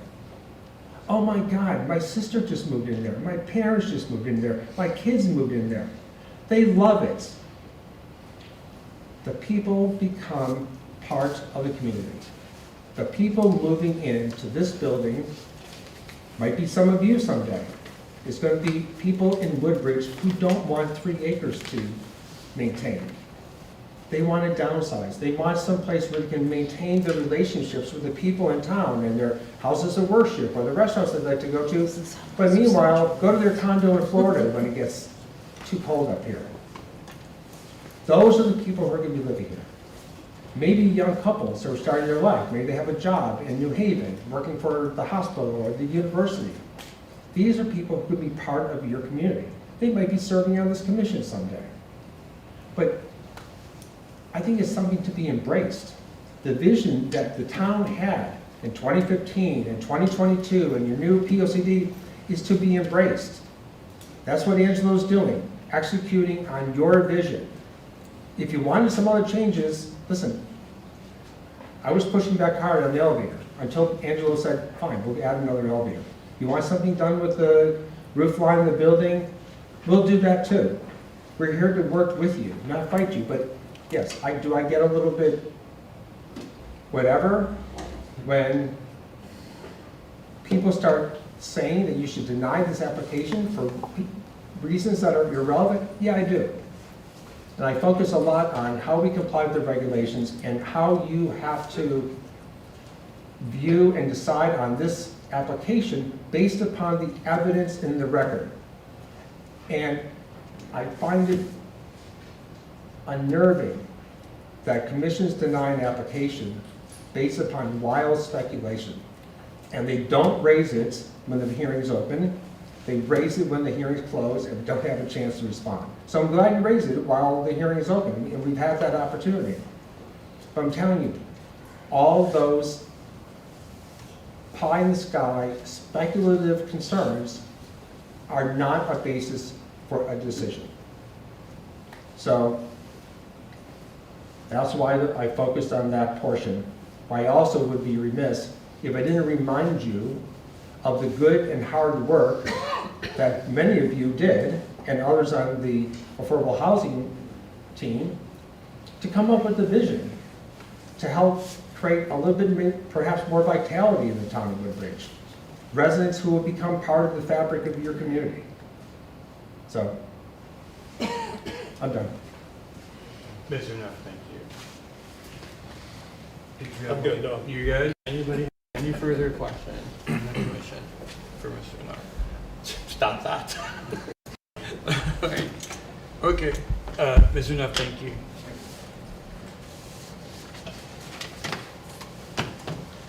Appreciate it. So are Mr. Neff's comments? So, Sorry, this is a clarifying question. May I ask Mr. Lamonti? absolutely, please do so. Are Mr. Neff comments representing Mr. Malisi's agreement to add a smaller second passenger-only elevator? Word is bond? I mean, is that's considered now part of the record and part of the proposal, is that correct? Well, I think it would be different, I mean, if the commission were to close with these handful of open questions, I mean, not quite open, but I think there's a question of, okay, well, how are they gonna implement and design that second elevator? What are they gonna do with this faux roof line, if anything? How are the more detailed traffic figures gonna get back here? These, I think, would be best served by leaving the hearing open, understanding there's this thrust to close. I mean, I would, at this point, given the timing that we're on, I mean, we would need an extension if we wanted to engage further on that. But couldn't we do if there was a motion, you had talked about both of you working on a motion, draft motion, and you could include the requirement for a second passenger-only elevator in your draft motion, correct? Condition of approval, Yeah. is that correct? I mean, yeah. That can be done, just a little bit of a kind of while we're still open. You can't go back to the applicant and ask, is this okay, or negotiate things when you close. Paul knows that. When you close, okay, you have a situation where the negotiation has largely ended. And so what Nick would, with a lot of times do in these situations, they have a motion to deny drafted and a motion to approve drafted, and they include different items in each of those different motions. But it's harder to discuss with the applicant and bring in the applicant's point of view when the public hearing is closed. So that is what's at here. What Nick would say is the applicant has to allow more time because we are in, I believe, a time frame situation that's gotten very tight. John, do you want to? Well, we are way past the statutory time limit, but we've given you extensions beyond that, which is sanctioned by case law. What my concern is that some of you won't be around in January. So if we're doing this. And can I jump in, John? That is a concern that I too share. There's several members of this board who will be leaving come January. So, I mean, we need to get this decided with this membership. And that means another special meeting, at least one in December, if we're leaving this open. If it's one more, that would be an open and close and vote, with you being prepared with whatever draft motions we could come up with ahead of time. I mean, can we motion to close the public hearing upon receipt of these additional materials that we're requesting? I mean, it's hard for me to conceptually understand how a public hearing remains open when we all go out of here, I mean, no, I think to formally close the public hearing, you're going to need a meeting to do it. And I mean, we would need that input anyhow. It's not just, okay, we've received the information, now we can close it, and I mean, we still need another meeting in December to vote. How long do we have to notice ahead of a meeting like that, of a continuation of a public hearing? You need to say it tonight. Yeah. So let me give you just an alternative to consider. None of the things that you're talking about are so far outside the bounds of conditions of approval. God knows we've all seen far bigger conditions than the elevator can stay within the confines of the building, so that's not an issue. I mean, my guess is Pat would have to figure out where it goes exactly, and what the structural elements are, and how far it should be from the other elevator. But we wouldn't be able to get a zoning permit or building permit if the second elevator wasn't included. So that's an easy one. You can include as a condition of approval that there be a mansard or some other roof line that gives the impression of a pitched roof. I think we all know what that means, but no higher than. And then the last thing is the traffic thing, is the distance. I mean, I've seen instances, and I'd be happy to hear your opinion, that it can remain open for just receipt of that information and nothing else. John, Mr. Neff, can you hold on that point, please? You can call me John. John, hold on that point. Okay. So Nick, if we made a motion to close, subject to receipt of the data we were looking for on the driving situation, that we could get that post-closing, then could we still close? Well, it would be leave it open, but it's only open for the purpose of receiving these comments. So that's a slightly different treatment. It's not a close, but it's Tonight you would not it's be a voting restriction to in lay close. language. Correct. You're significantly narrowing the scope of anything else that could come in to the traffic details. Okay. Yeah, so I mean, what Matt was just saying to me was that you can close the hearing, we'll provide information that just verifies the information that is already in the record. That's fair. That's useful. Presumably all that data is in the report, correct? So I think there's a couple of things where there's some subjectivity. Number one, whether or not the commission is going to prefer the alternative exterior design, right? They're going to make their best effort to address the concerns related to the roof line. The commission may like that better, or it might not. If you close the hearing, you are saying, we want the alternative that we've not yet seen, right? That, which I think is concerning, because then that puts other people like me on the chopping block for having presented that idea if you don't like it as much. The other thing that I don't think we've talked about that I heard was this idea that there potentially be some partnership between the applicant and the fire department with providing equipment that may provide that additional reach for that fourth story. There's a little bit of discussion about that, and I kind of took away from it that if there's an opportunity for them to provide the equipment that would be needed, they would be open to that. That may or may not happen, but you don't. I mean, to be clear, we are happy to accept the condition of approval of providing either the ladder itself or the funds for the fire department to purchase a ladder of sufficient, we won't give it a distance or a height sufficient so that it could reach the uppermost floor.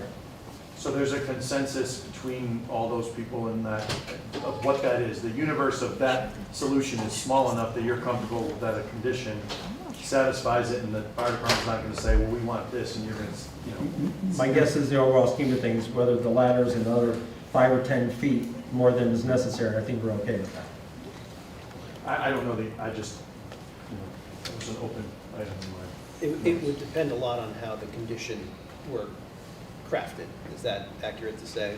I mean, we wouldn't create a condition that said the applicant gives Woodbridge Fire Department a blank check to load up on stuff, right? So we'd have to write a condition that said the applicant has agreed to supply a professional grade ladder adequate to reach the window, right? Something like that. Am I in the right area? Okay. Part of the desire, at least on me, to close the public hearing is that we've had a lot of we've had some back and forth with the applicant and their experts and some with the interveners, and we have not gotten a lot of chance to talk amongst ourselves, to refine, and it is been a long process and of getting new information with almost no ability for us to synthesize it and work as a body to discuss amongst ourselves, and that our regulations seem to make it that we can only do that when we close the public hearing. So, you know, that, and I do think that we have in the past worked well as a body when we've got to, when we've been able to have those types of discussions. And part of it is we get so much information that, you know, it ends up being late in the night and no one has the mental capacity to speak, and so making sure that we have the time to speak to each other and weigh the information that we've been given. It does seem like that's part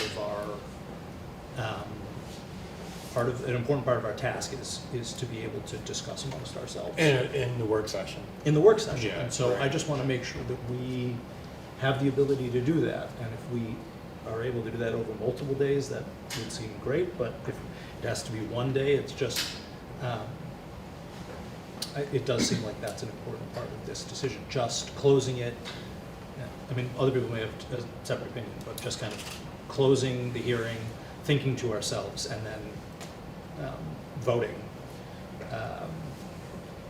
is not how I envision it, but, you know, if that's not, I'm open to other interpretations. I think the biggest stumbling block on conditions of approval, I think the elevator's easy, the ladder's easy.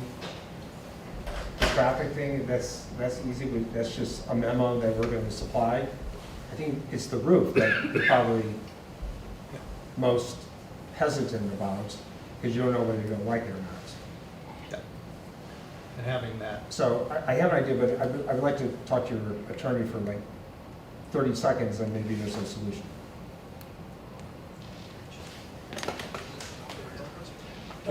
We're going to recess for 5 minutes as there are biological needs of commission members. And I think to rush this too quickly isn't the right thing to do. Declaring a 5-minute recess. Thank you very much. Thank you.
We're good?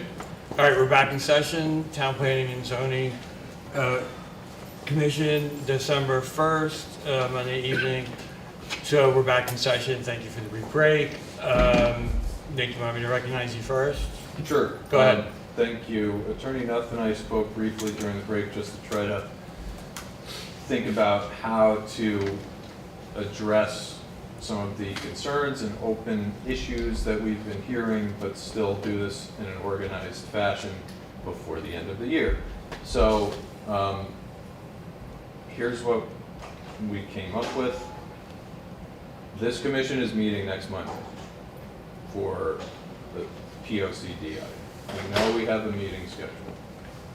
We can leave this hearing open for the limited purpose and come back next Monday. We don't need to do a re-notice that would take a 2-week period ahead of time. We need to announce when the continued public hearing would be and then post it, but that's effectively how we can get there. But it would be open only for the purposes of receiving drawings on a roof proposal, the traffic details, and I don't know if you guys want to do anything on an elevator. No, in a week.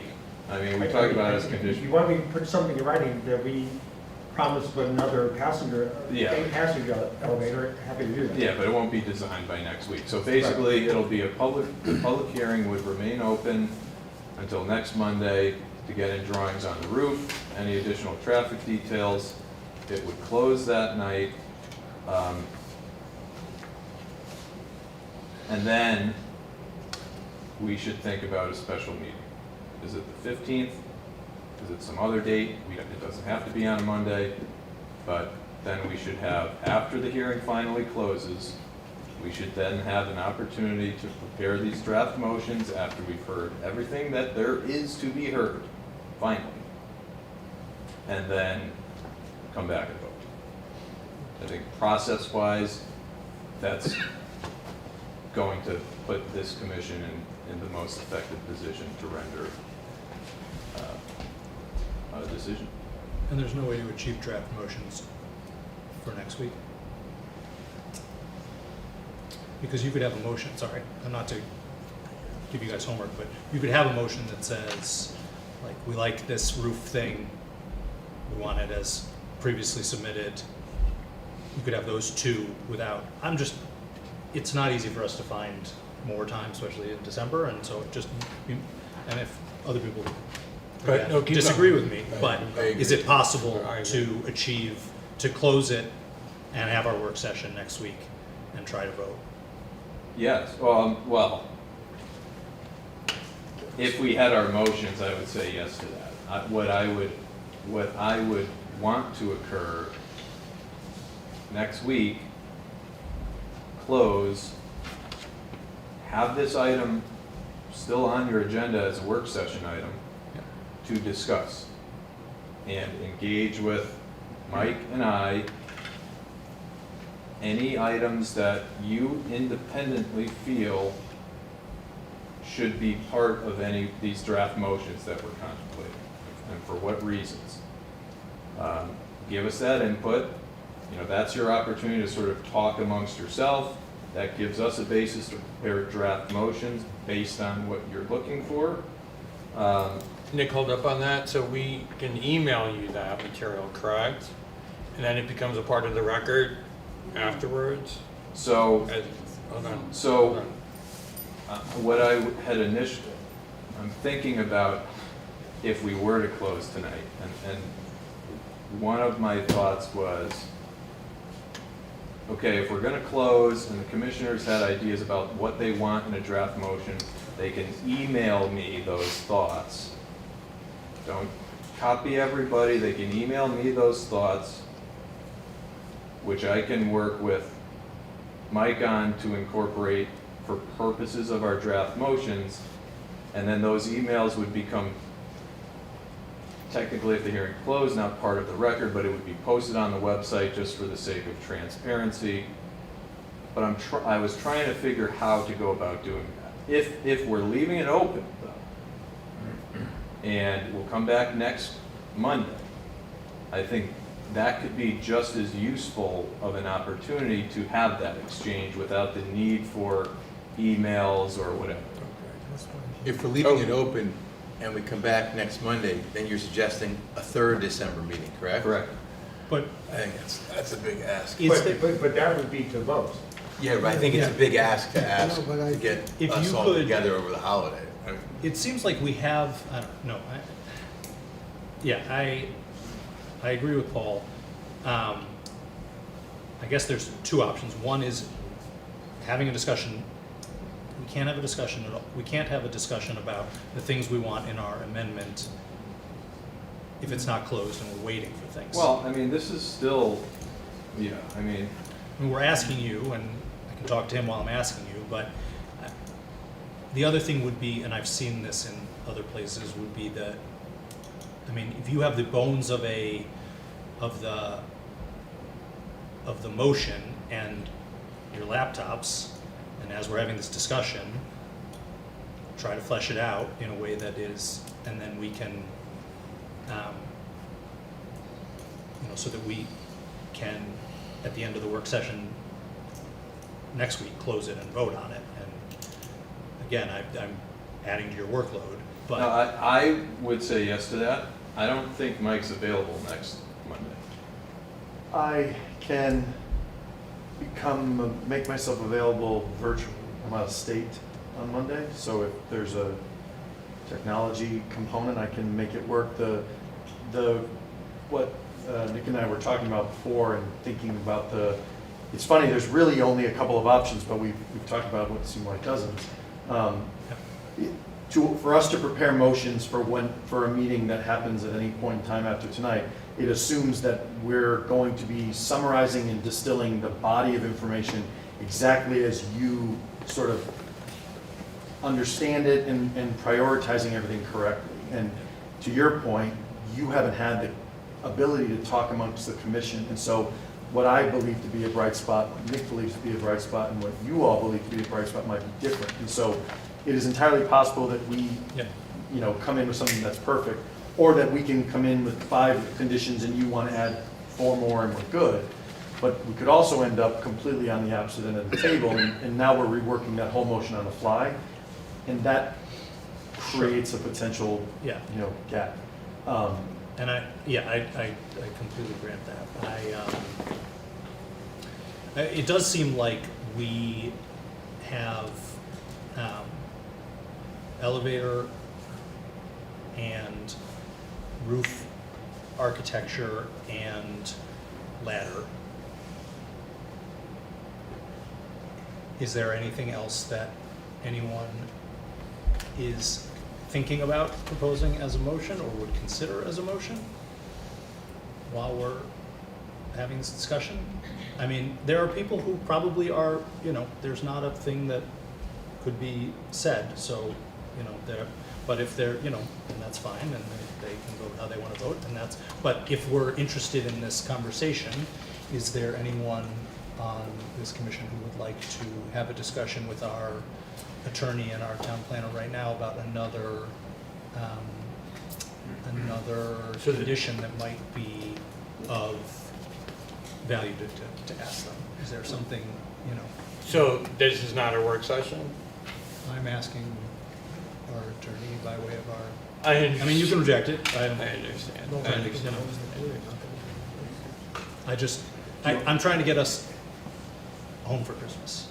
Is there a path where we put together a foundational set of motions that we feel represents both two sets of motions and that we feel are representative of the record on both sides of the table, that sort of that minimum baseline?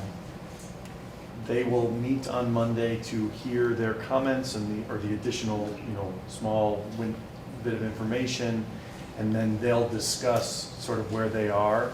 And if at the end of that discussion, we feel like the motions are quite a bit further off than we hoped from that, then we, I guess as staff, or Nick can say, we're gonna sort of pull our option to ask you to push this to another date, but if we feel like we're all in sync, then maybe we can present them. That's, yeah, and we I can can also get them reject to your you if that recommendation works. and just decide to vote on the motion next week, too. What I don't want personally as the guy who just showed up here, Yeah. is to roll in with a half-baked motion No. without having ever heard comments from the commission and Yeah. having you and us all trying to fire drill this thing and typing it together when, Yeah. as Nick mentioned, likely gonna end up seeing, some type of Yeah. appeal or whatever. I want to feel confident in whatever motion we're gonna put before you. Sure. I think there's a chance that that could be at the next meeting. Yeah. But I want to have the Yeah. opportunity to say, hey, guys, listen, No, that's, I'm feeling like we need to go to a third, but if we can get you there. and we can work on, maybe we have the time, or maybe not, trying to pick a third date to see I if, think you need to pick a third date, because you have a POCD to act on next week. And you're gonna have a bunch of draft revisions to look at. And you can't shortchange that, and that also has to get acted on This month. And that's part of your charge, is that POCD and this application. Yeah. So whether it's the holidays or not, you're gonna have to suck it up and meet. That's why she's with us, Matt. yeah. No, it's a good point.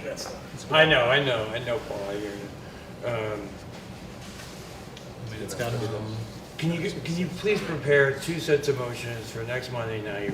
We'll just keep moving towards close. We'll move towards these 2 motions, okay? We're gonna schedule at the same time as the POCD. Is gonna be another long night, but let's see what we can get done. All right?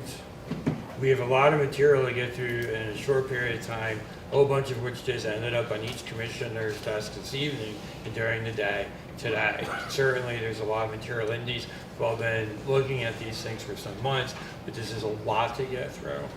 So let's put this on the agenda for December 8th. We don't have to notice it, correct, Nick? Because it's already noticed, correct? No, I have Well- to, Or I she have to can continue add the it. hearing. For receipt of those, the hearing record would be kept open for the specific receipt of the things that Understood. town council enumerated. All right, so we don't want to close the hearing, that way we can do this for the next. Right, so I think an appropriate motion at this point would be to leave the public hearing open until the 8th for the purpose of receiving drawings related to the roof and for the additional traffic details. That's it. And the elevator. And some sort of warranty with respect to a And the second. elevator. Yeah, okay, yeah. On the elevator. And the memo on the elevator. All right, so so I'll make that motion. a second. Any discussion about that motion? How would that procedurally, or how would we then procedurally formally close the hearing? Would it be a further motion the next time we get together? To close the hearing. Thank you. Oh, just for seating purposes, because Kathy brought it up, Robert is up this evening. So he's voting in lieu of Andrew, who's recused himself. Understood, thank you. Andy's more lucky guy. Any discussion on that motion? All those in favor say aye. Aye. Any against? Abstain? I'm voting aye, I didn't say so, but. So do we want to try to identify a third date? Or do you want me to poll you guys? Can you poll us on that, Chris? Why don't you let me know when you're available, and then I'll go from Paul, I know, we're gonna try our, when's the first night of Hanukkah? Because we'll have it that night. Good. I'll tell you what, I'll show up if you have latkes and booze, I'll be here. There we go. All right. We're good, Chris? So you'll poll for a potential third date. We're gonna overlap this with the POCD meeting on December 8th. It's called the TPZ holiday season. It's a beautiful thing, people, right? Okay. So, therefore, this agenda item is now concluded on the agenda relative to 804 Common Street. We have Mr. Leskowitz. We do. That's coming. Thank you, Derek. Stuff is on. You don't want to stay and listen to this? It gets really interesting. These guys are charging by the hour. I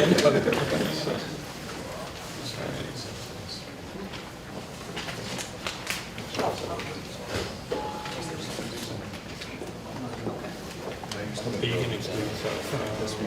Understood, yep. So, unless there's some reason, because we're not doing this work session. This is the No. so,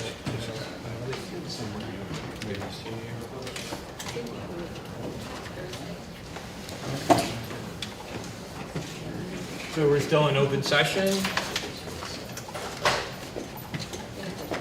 Mr. Hoffman's recusing himself from the 110 Luciani Street public hearing. He's just going to step out.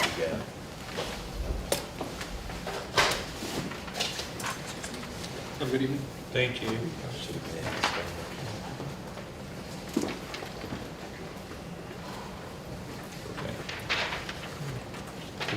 So can I just call Derek without, just right away?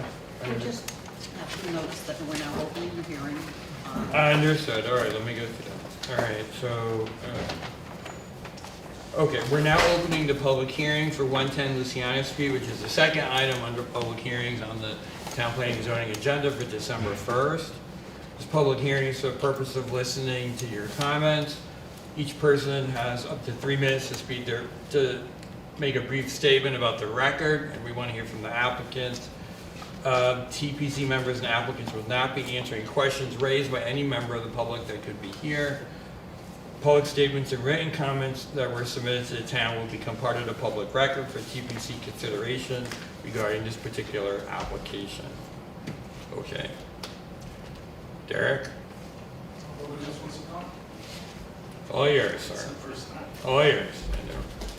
How does it feel to have the least controversial hearing of the night? Wow. I'll get there. Okay. All right, Darius Iwaskowitz, 27 Beecher Road, Woodbridge, 110 Luciana.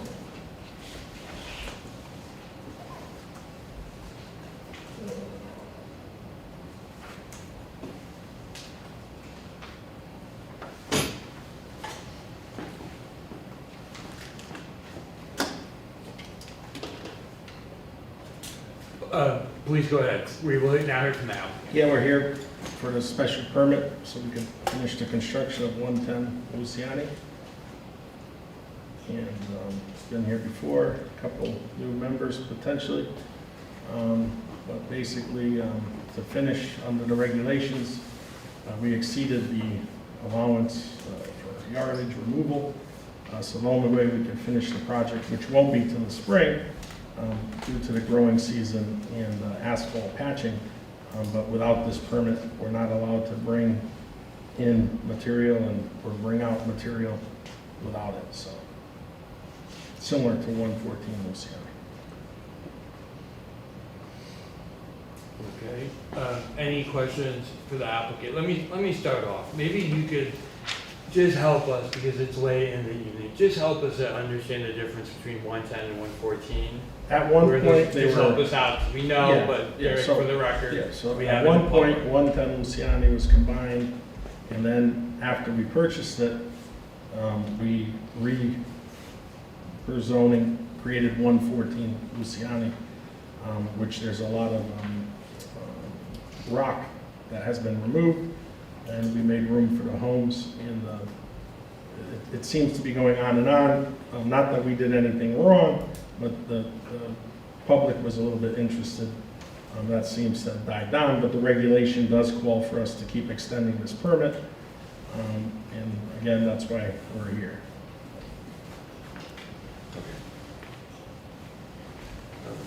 Any questions from anybody? 110 was... So you're done with work until the spring because of the weather? No, we could keep working, but without this permit, we cannot bring in material or take material out. I have a building permit, so, you know, I think that's one of the issues, and I would suggest, I wish Attorney Knapp was here, is I own the property, and the biggest problem was a couple neighbors who say they had issues, which are really non-issues. And it seemed that there was some confusion as to what the board can do or can't do. And respectfully, we keep coming back and saying the same thing. And everybody wants to tell me when I have to work, when I have to finish, but that's not part of this board's direction. We have a permit, and you know, we build here. However, we choose to for our schedule. We have accommodated at 114 Luciani per the board's request to notify, I think 3 people had gotten in touch with me. And we do, but again, I don't think it's something that is standard or even came up with. I mean, they got a whole, I had a molehill compared to the mountain they're about to move. But again, with respect and extra expense, I keep coming back to the board, but I would wish that maybe in your POCD, you could revise this particular permit that it coincides with, once you get the permit for the house, you don't have to keep coming back and answering the same questions over and over again. And it does get a little expensive. And then we were stopped blasting, but that was really the fire marshal, wasn't the board. And again, if we did blast, we'd be much farther away, but we had to reschedule other work, and so again, I don't think I'm really here to have to answer how I'm gonna get it done as to time-wise. I'm just here to get the permit that's required per the regulations. It is a little frustrating, but here I am. As a respectful reminder, Mr. Waskowitz, the reason you're coming back again and again is because the process has gone on longer than it was anticipated to originally. And so, I guess as you say, your property, your timeline, but, respectfully, we are in the position to issue or not issue the permits that you keep coming back and asking for. Can you please remind me how things are going? So you said 3 people contacted you for advance notification based on that sort of condition that we applied to the previous extension. Can you remind me about the reporting that you had agreed to do to this body with respect to the removal of material from 114? Yeah, you guys received a letter, and I was hoping to hear back from the letter that said we did remove, I think, 2,000 yards. Again, because of the weather, we're not going to be able to finish that job either. So we just respectfully asked in the letter, to continue till spring. 110 and 114, 110 has a foundation in it, but we weren't allowed to blast because the fire marshal, whatever he did previously, which I don't think was right. But again, yes, you can deny it. But I hope not. I don't see why you would, other than that people are not happy with the pace I'm building at, which I don't think is a reason to deny. I've been respectful in saying, yes, I'll do it on 114, but again, it just seems like the reasoning for it is to make it difficult for me instead of just, letting me build what I'm trying to build, which I'm permitted for. The reasoning is that part of our charge is considering the general welfare and the intensity of use. And an active construction site is very different than an empty lot, and it's very different than a completed home. And so we're very much within our lane to consider the general welfare, the public health and safety, of the neighborhood when making decisions about whether or not to issue the permit. So we're squarely within the realm of our authority, just so that's clear. Well, just to clarify, what laws have we broken? Who was endangered? They wanted a fence, we put a fence. Again, just let's go to Fountain Street. My truck drivers, whoever I hire, they're going to do the best safety they can because they don't want to be sued. It's common sense stuff. And I know sometimes, I think that's where Attorney Knopp and I get frustrated is, what is the charge of the committee here? And then I get frustrated on the construction end, like the common sequences of when something is approved. I think that's where we get a little frustrated. And then when we know people come and just lie, it gets to the point. And that's why I'm calm now, because I'm kind of over that phase of them getting me riled up. And I'm happy that they're not here. And I'd ask Christine, are there any complaints that came in? Any police reports? We address everything to the best we can. And as a builder, it's always not in my backyard, but housing is the #1 problem, and we're doing the best we can in spite of opposition. So, no offense to anybody here, but attorneys are full of opinions. They're full of interpretations. That's not the same thing as the law.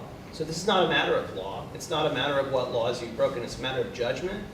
judgment of the members of this commission, including me, and my judgment about what serves the welfare and promotes public safety within our town does matter.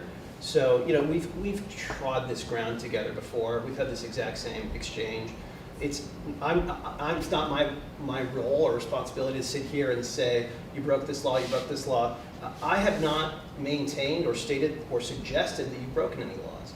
But what I'm saying is that the judgment of the people sitting here matters, because it's our job to consider things that you don't have to consider when we're making decisions about whether or not to issue the permits. Well, I don't think you're interpreting your role properly, because I do this all over the understand, state. and guess what? And you It could doesn't rule matter what against you me, think. and you could rule against me. Yeah. And that's when you get appealed, and that's when a real court of law makes the decision. Sure, So sure. I could understand that. I Sure. could lie, Sure, but yeah. I don't lie. I've always been honest. No, you're a person of The opinions. commission doesn't like my answer, that I'm gonna finish when I'm gonna finish, right, within the law, right? I'm not being a wise guy, but I'd like to move forward. I don't mind, I got educated a lot tonight, a lot of great conversation, and, so I don't mind coming to the meetings. The law affords for the establishment of local zoning and planning regulations. The town of Woodbridge has planning and zoning regulations. In our planning and zoning regulations, there is ample room for us to apply our judgment about the use of land in the town of Woodbridge. So, you know, sir, you have your opinions, okay? You have your opinions about whether you think we're fulfilling our duties appropriately. But I asked you a question, what specifically are you saying I'm not doing? I'm specifically telling you that you're saying that our judgment doesn't matter, and you're incorrect about I it. didn't say that. I said, what is the issue other than, I get what you're saying, right? Right. But what is the issue, like Attorney Knopp said, specifically, that you have with our project, which has been going on for several years without incident, other than a few people that are never going to be happy? Right, you're referencing Attorney Neff as though he's representing you. He's not, and he wasn't speaking about your project. And frankly, a lot of the things he said tonight, I don't agree with. No, that's okay. Okay? That's I fine. am inclined to grant you this permit, but you have to understand, it is not an open-ended forever. You cannot take as long as you like, sir. Okay? That is not consistent with the best welfare or intensity of use of the land to be an active construction site for the next 5 years or 10 years. It simply is not. And I'm well within my purview to make that statement, and the court would back that up. Okay, that's okay. Anyways, again, I apologize for speaking my mind. I was sitting We here always- for we quite always- some time, and Can you- I agree that we could disagree. Can you offer this one, do you have a sense of when these two projects will be complete? Well, I would say 110 should be done in the spring, because, you know, the foundation's up, and we're moving 110 or full speed ahead. 114. 114, because we couldn't blast when I drilled and we were ready to blast, and we were denied, we're waiting for the blaster to come back. And again, because of the timing of the season, there's no rush for 114 right now, because you can't get to it until almost spring, right? But we anticipate, and because we found a place that could take the material, and I wish the lady that said that $600 a truckload is what we get, I was gonna call her and ask her where, but that's not the case. So we don't have a problem getting rid of the material, but it's really sequencing for us, you know, and I'm just being honest with you. So 110, can you say that again? When did you think that would be finished up? This spring, yeah, because the foundation's up. But again, without this permit, we cannot bring This is for material. the filling and grading, that's the part you need. Yeah, because we have to take stone out, but then we have to bring in cover material that's not stone. What will be completed in the spring on 110? Hopefully everything. The house will be framed with a roof on it? Yeah, I mean, the house, yeah, it should be, yeah. I mean, that's the intent. How about 114? Well, that's what I said, is 114, again, because of the scheduling. It may catch up in the spring, it may. Can I just ask a question? As you know, I'm new to all of Yeah, this. no, I know, nice to meet you. Nice to meet you as well. Did you just give me a rough idea of the timeline? When did all of this get started? And Well, there was a gentleman, I forget his name, that bought the property maybe 10 years ago. And we bought the property maybe 5 years ago.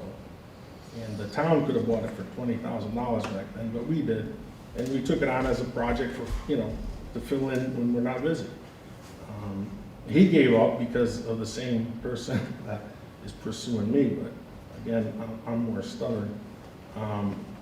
But we intend to finish. We got the foundation in, and So in some fashion or another, some construction type work has been going on at these property or two properties for 10 years, and you've been the captain of the ship for no, about 5 yeah, for the years. last 4, I say. 4. Yeah.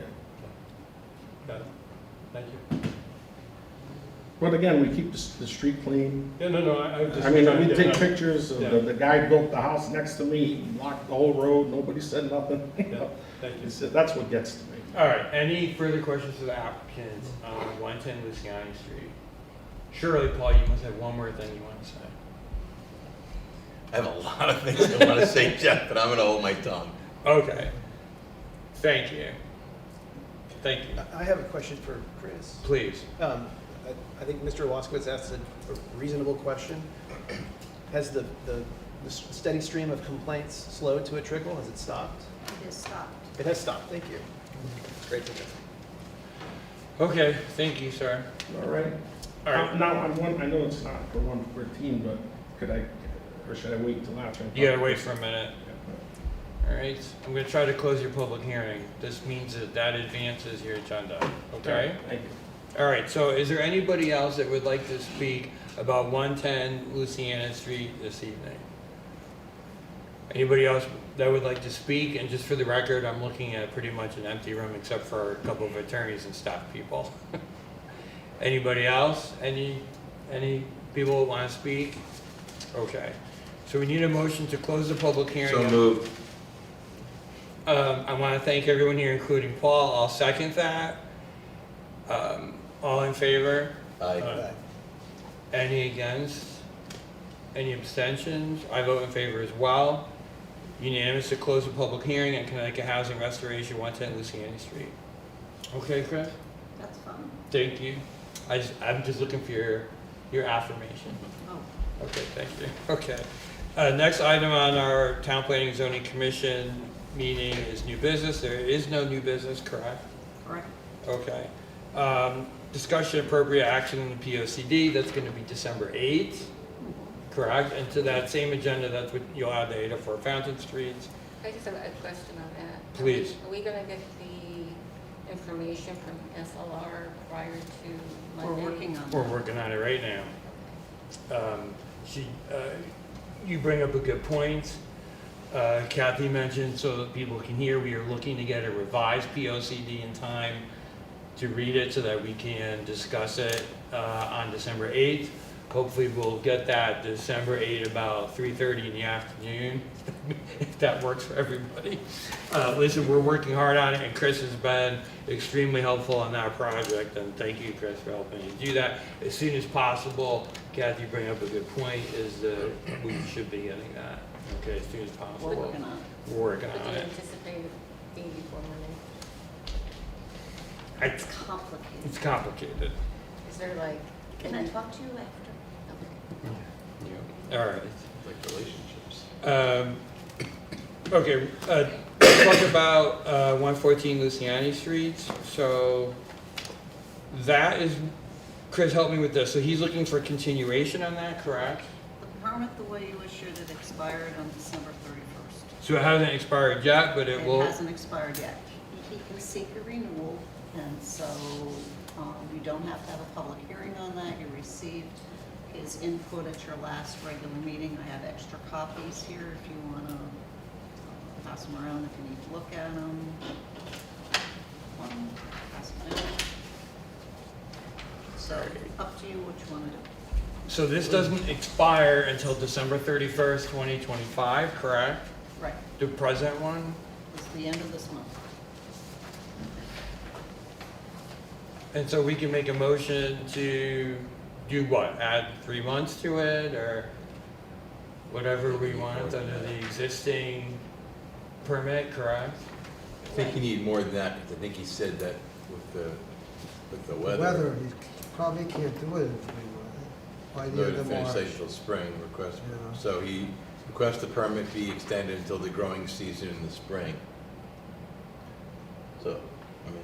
So you want to make a motion to extend until a certain date, Paul? Is that where Yeah, I you're going move with we extend the permit through May 31st. That's- Did I hear a second? Also, All right, did you, so there's the first and second on a motion to extend the 114 Luciani Street permit from 10/31/2025 to 5/31/2026. All those in favor say aye. We should have some discussion, or, I mean, is anybody? Would you like to discuss further? I'd be happy to. Well, I'm curious if anybody has a different point of view. I support it. I mean, I think Mr. Waskowitz has waded through a lot of our long meetings, and he's responded to us in the way that we've asked him to. He's set up the notification system. He gave us the update. And our exchange here tonight still has standing as it has at prior meetings. So as long as everybody here understands that, I don't know if he'll be around in May, but this will come up again for the people of the town if, this is an active construction site forever. There's no universe in which we conscience having, half the town be active construction sites for 10 or 15 or 20 years. So, any claim that we don't have, authority to manipulate that process, I think is without merit. But having said that, I do support the motion to extend to end of May of 2026. I appreciate your comments, Dr. Cherry. Any further discussion? No? All right, all those in favor say aye. Aye. We're noting that Kathy's now seated because Aaron recused himself. Thank you. Thank you for that. Thank you. I voted as well. Any against? Abstentions? Motion carries. Point number 3 under our work session is 804 Fountain Street, previously continued. All right, so 110 Luciani Street. Chris, do we have paperwork on that? Did we have? I sent it all out to you. You had the site plan, you had his letter of application. I don't think you called me though in detail and explained it.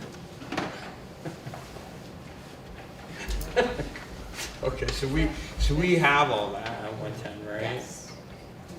All right, I have not looked at that. Has anybody else looked at that?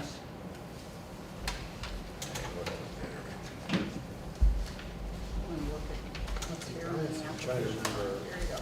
we got it some time ago. I wouldn't remember. Yeah. Do we have some time to, can we continue this one? You have 35 days to act from when you close the public hearing. That's what I'm looking for. So we're inside of the 35 days.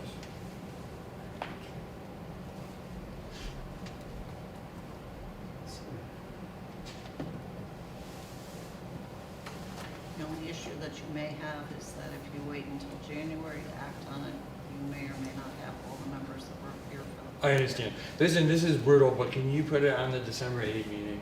I want to just read everything, Chris, and I think what I will do is motion, we'll have a quick work session on it. It won't take long, but I just want to read the material. Okay. Is that okay? I just want to know what I'm approving. It's your meeting, no? I mean, I know.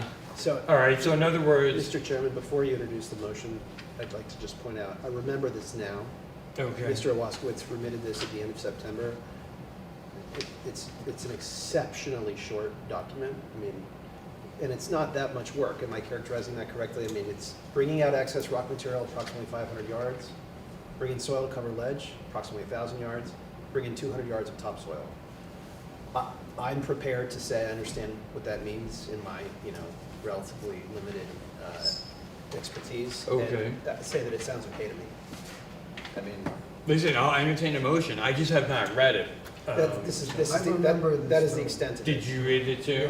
It's these 3 bullet points. Yeah, it's a very, I Mr. remember Chairman. the very short, I remember Yeah, it's that this one. exactly. So I think we should go ahead and.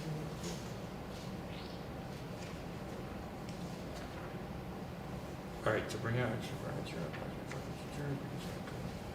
I think it makes To me, this is the- 110. I know, Kathy, they've been doing this all the time. I mean, part of the town people's concern and part of our concern has been, delays in the process of completing these properties. And this to me seems like a chip shot. You support that too? I support. Make a motion. I move to approve the request for a special exception for, I move to approve the application for an excavation, removal, felling, grading, and processing of earth products permit for 110 Luciani Road, as requested by the applicant. I'll second. Any discussion further? Paul, any comments on this? None. Oh my God. All right. Can I have an expiration date? Yeah. Let's make it the same as 114, so May 31, 2026. Yeah. Then we can look at them at the same time. Is that good? All right. I'll amend my motion to include that. Expiration of May 31st, 2026 amended. Who seconded I'll that, Bob? second Did it. you I'll second that second one? it, yes. Okay, so, all right, all in favor? Aye. Any opposed? Abstentions? I vote in favor. All right, thank you. Okay, next item. We're gonna skip Scrog, Andy's not here. Housing Committee? Yeah, I just wanted to remind the commission of the timely informational session that we're going to have on Thursday, this Thursday, at the JCC. It's going to be first part will be a presentation on affordable fair housing policies, and that would count for 1 hour of required training for land use officials. It's going to be presented by Attorney Mark Grants, and he did the same thing for us a couple years ago. The second part is, I think, very important, very timely, since our Housing Bill 8002 got signed into law last week. It's now Public Act, it's 25-1. And it's a very substantial housing legislation that is going to require the town planning and zoning to create a very important planning document known as a housing growth plan. So I think it's very important for the commission to, if you can attend on Thursday, to at least, we're going to record it to listen to this because it is, it's going to have to play into another amendment into POCD sometime during next year. Kathy, how long, I saw the governor signed it. How long do we have to do that to comply? Is it like 24 months or something? July 1st is there's going to be an assessment. So by July 1st, 26th, we have to come up with an inventory of developable land, analysis of housing capacity under current zoning, identifying constraints, infrastructure opportunities, and strategies for us to enable housing growth in suitable areas. But in 2 years? No, this is for July 1st, 26. That's the assessment. It's a housing growth assessment. That's why that's so And then we controversial. get- All right. I didn't mean to cut you off. Thank you, Kathy. Good? Yeah, I think that's the most important thing. I did want to say that we did meet with Conservation Committee, so we are trying to. I saw that on the agenda. Yeah, common ground there, and they're invited to our next meeting. And also, probably the biggest news is that the Housing Committee will be turning into a Housing Commission at some point, maybe January, I'm not sure. That passed the Board of Selectmen, didn't it, already? The ordinance passed, they haven't made appointments yet, so the Housing Committee exists until such time there is appointments made to the Housing Commission. Understood. So, Understood. not sure who's gonna be on that. Thank you, I know. Zoning Enforcement Officer, do you have any comments? Thank you very much for that report. And finally, in the minutes, we'll continue those. Yeah. Mr. Schatz, the honor. Move to adjourn. A second, on favor? Aye. Adjourned. Thanks everyone very much.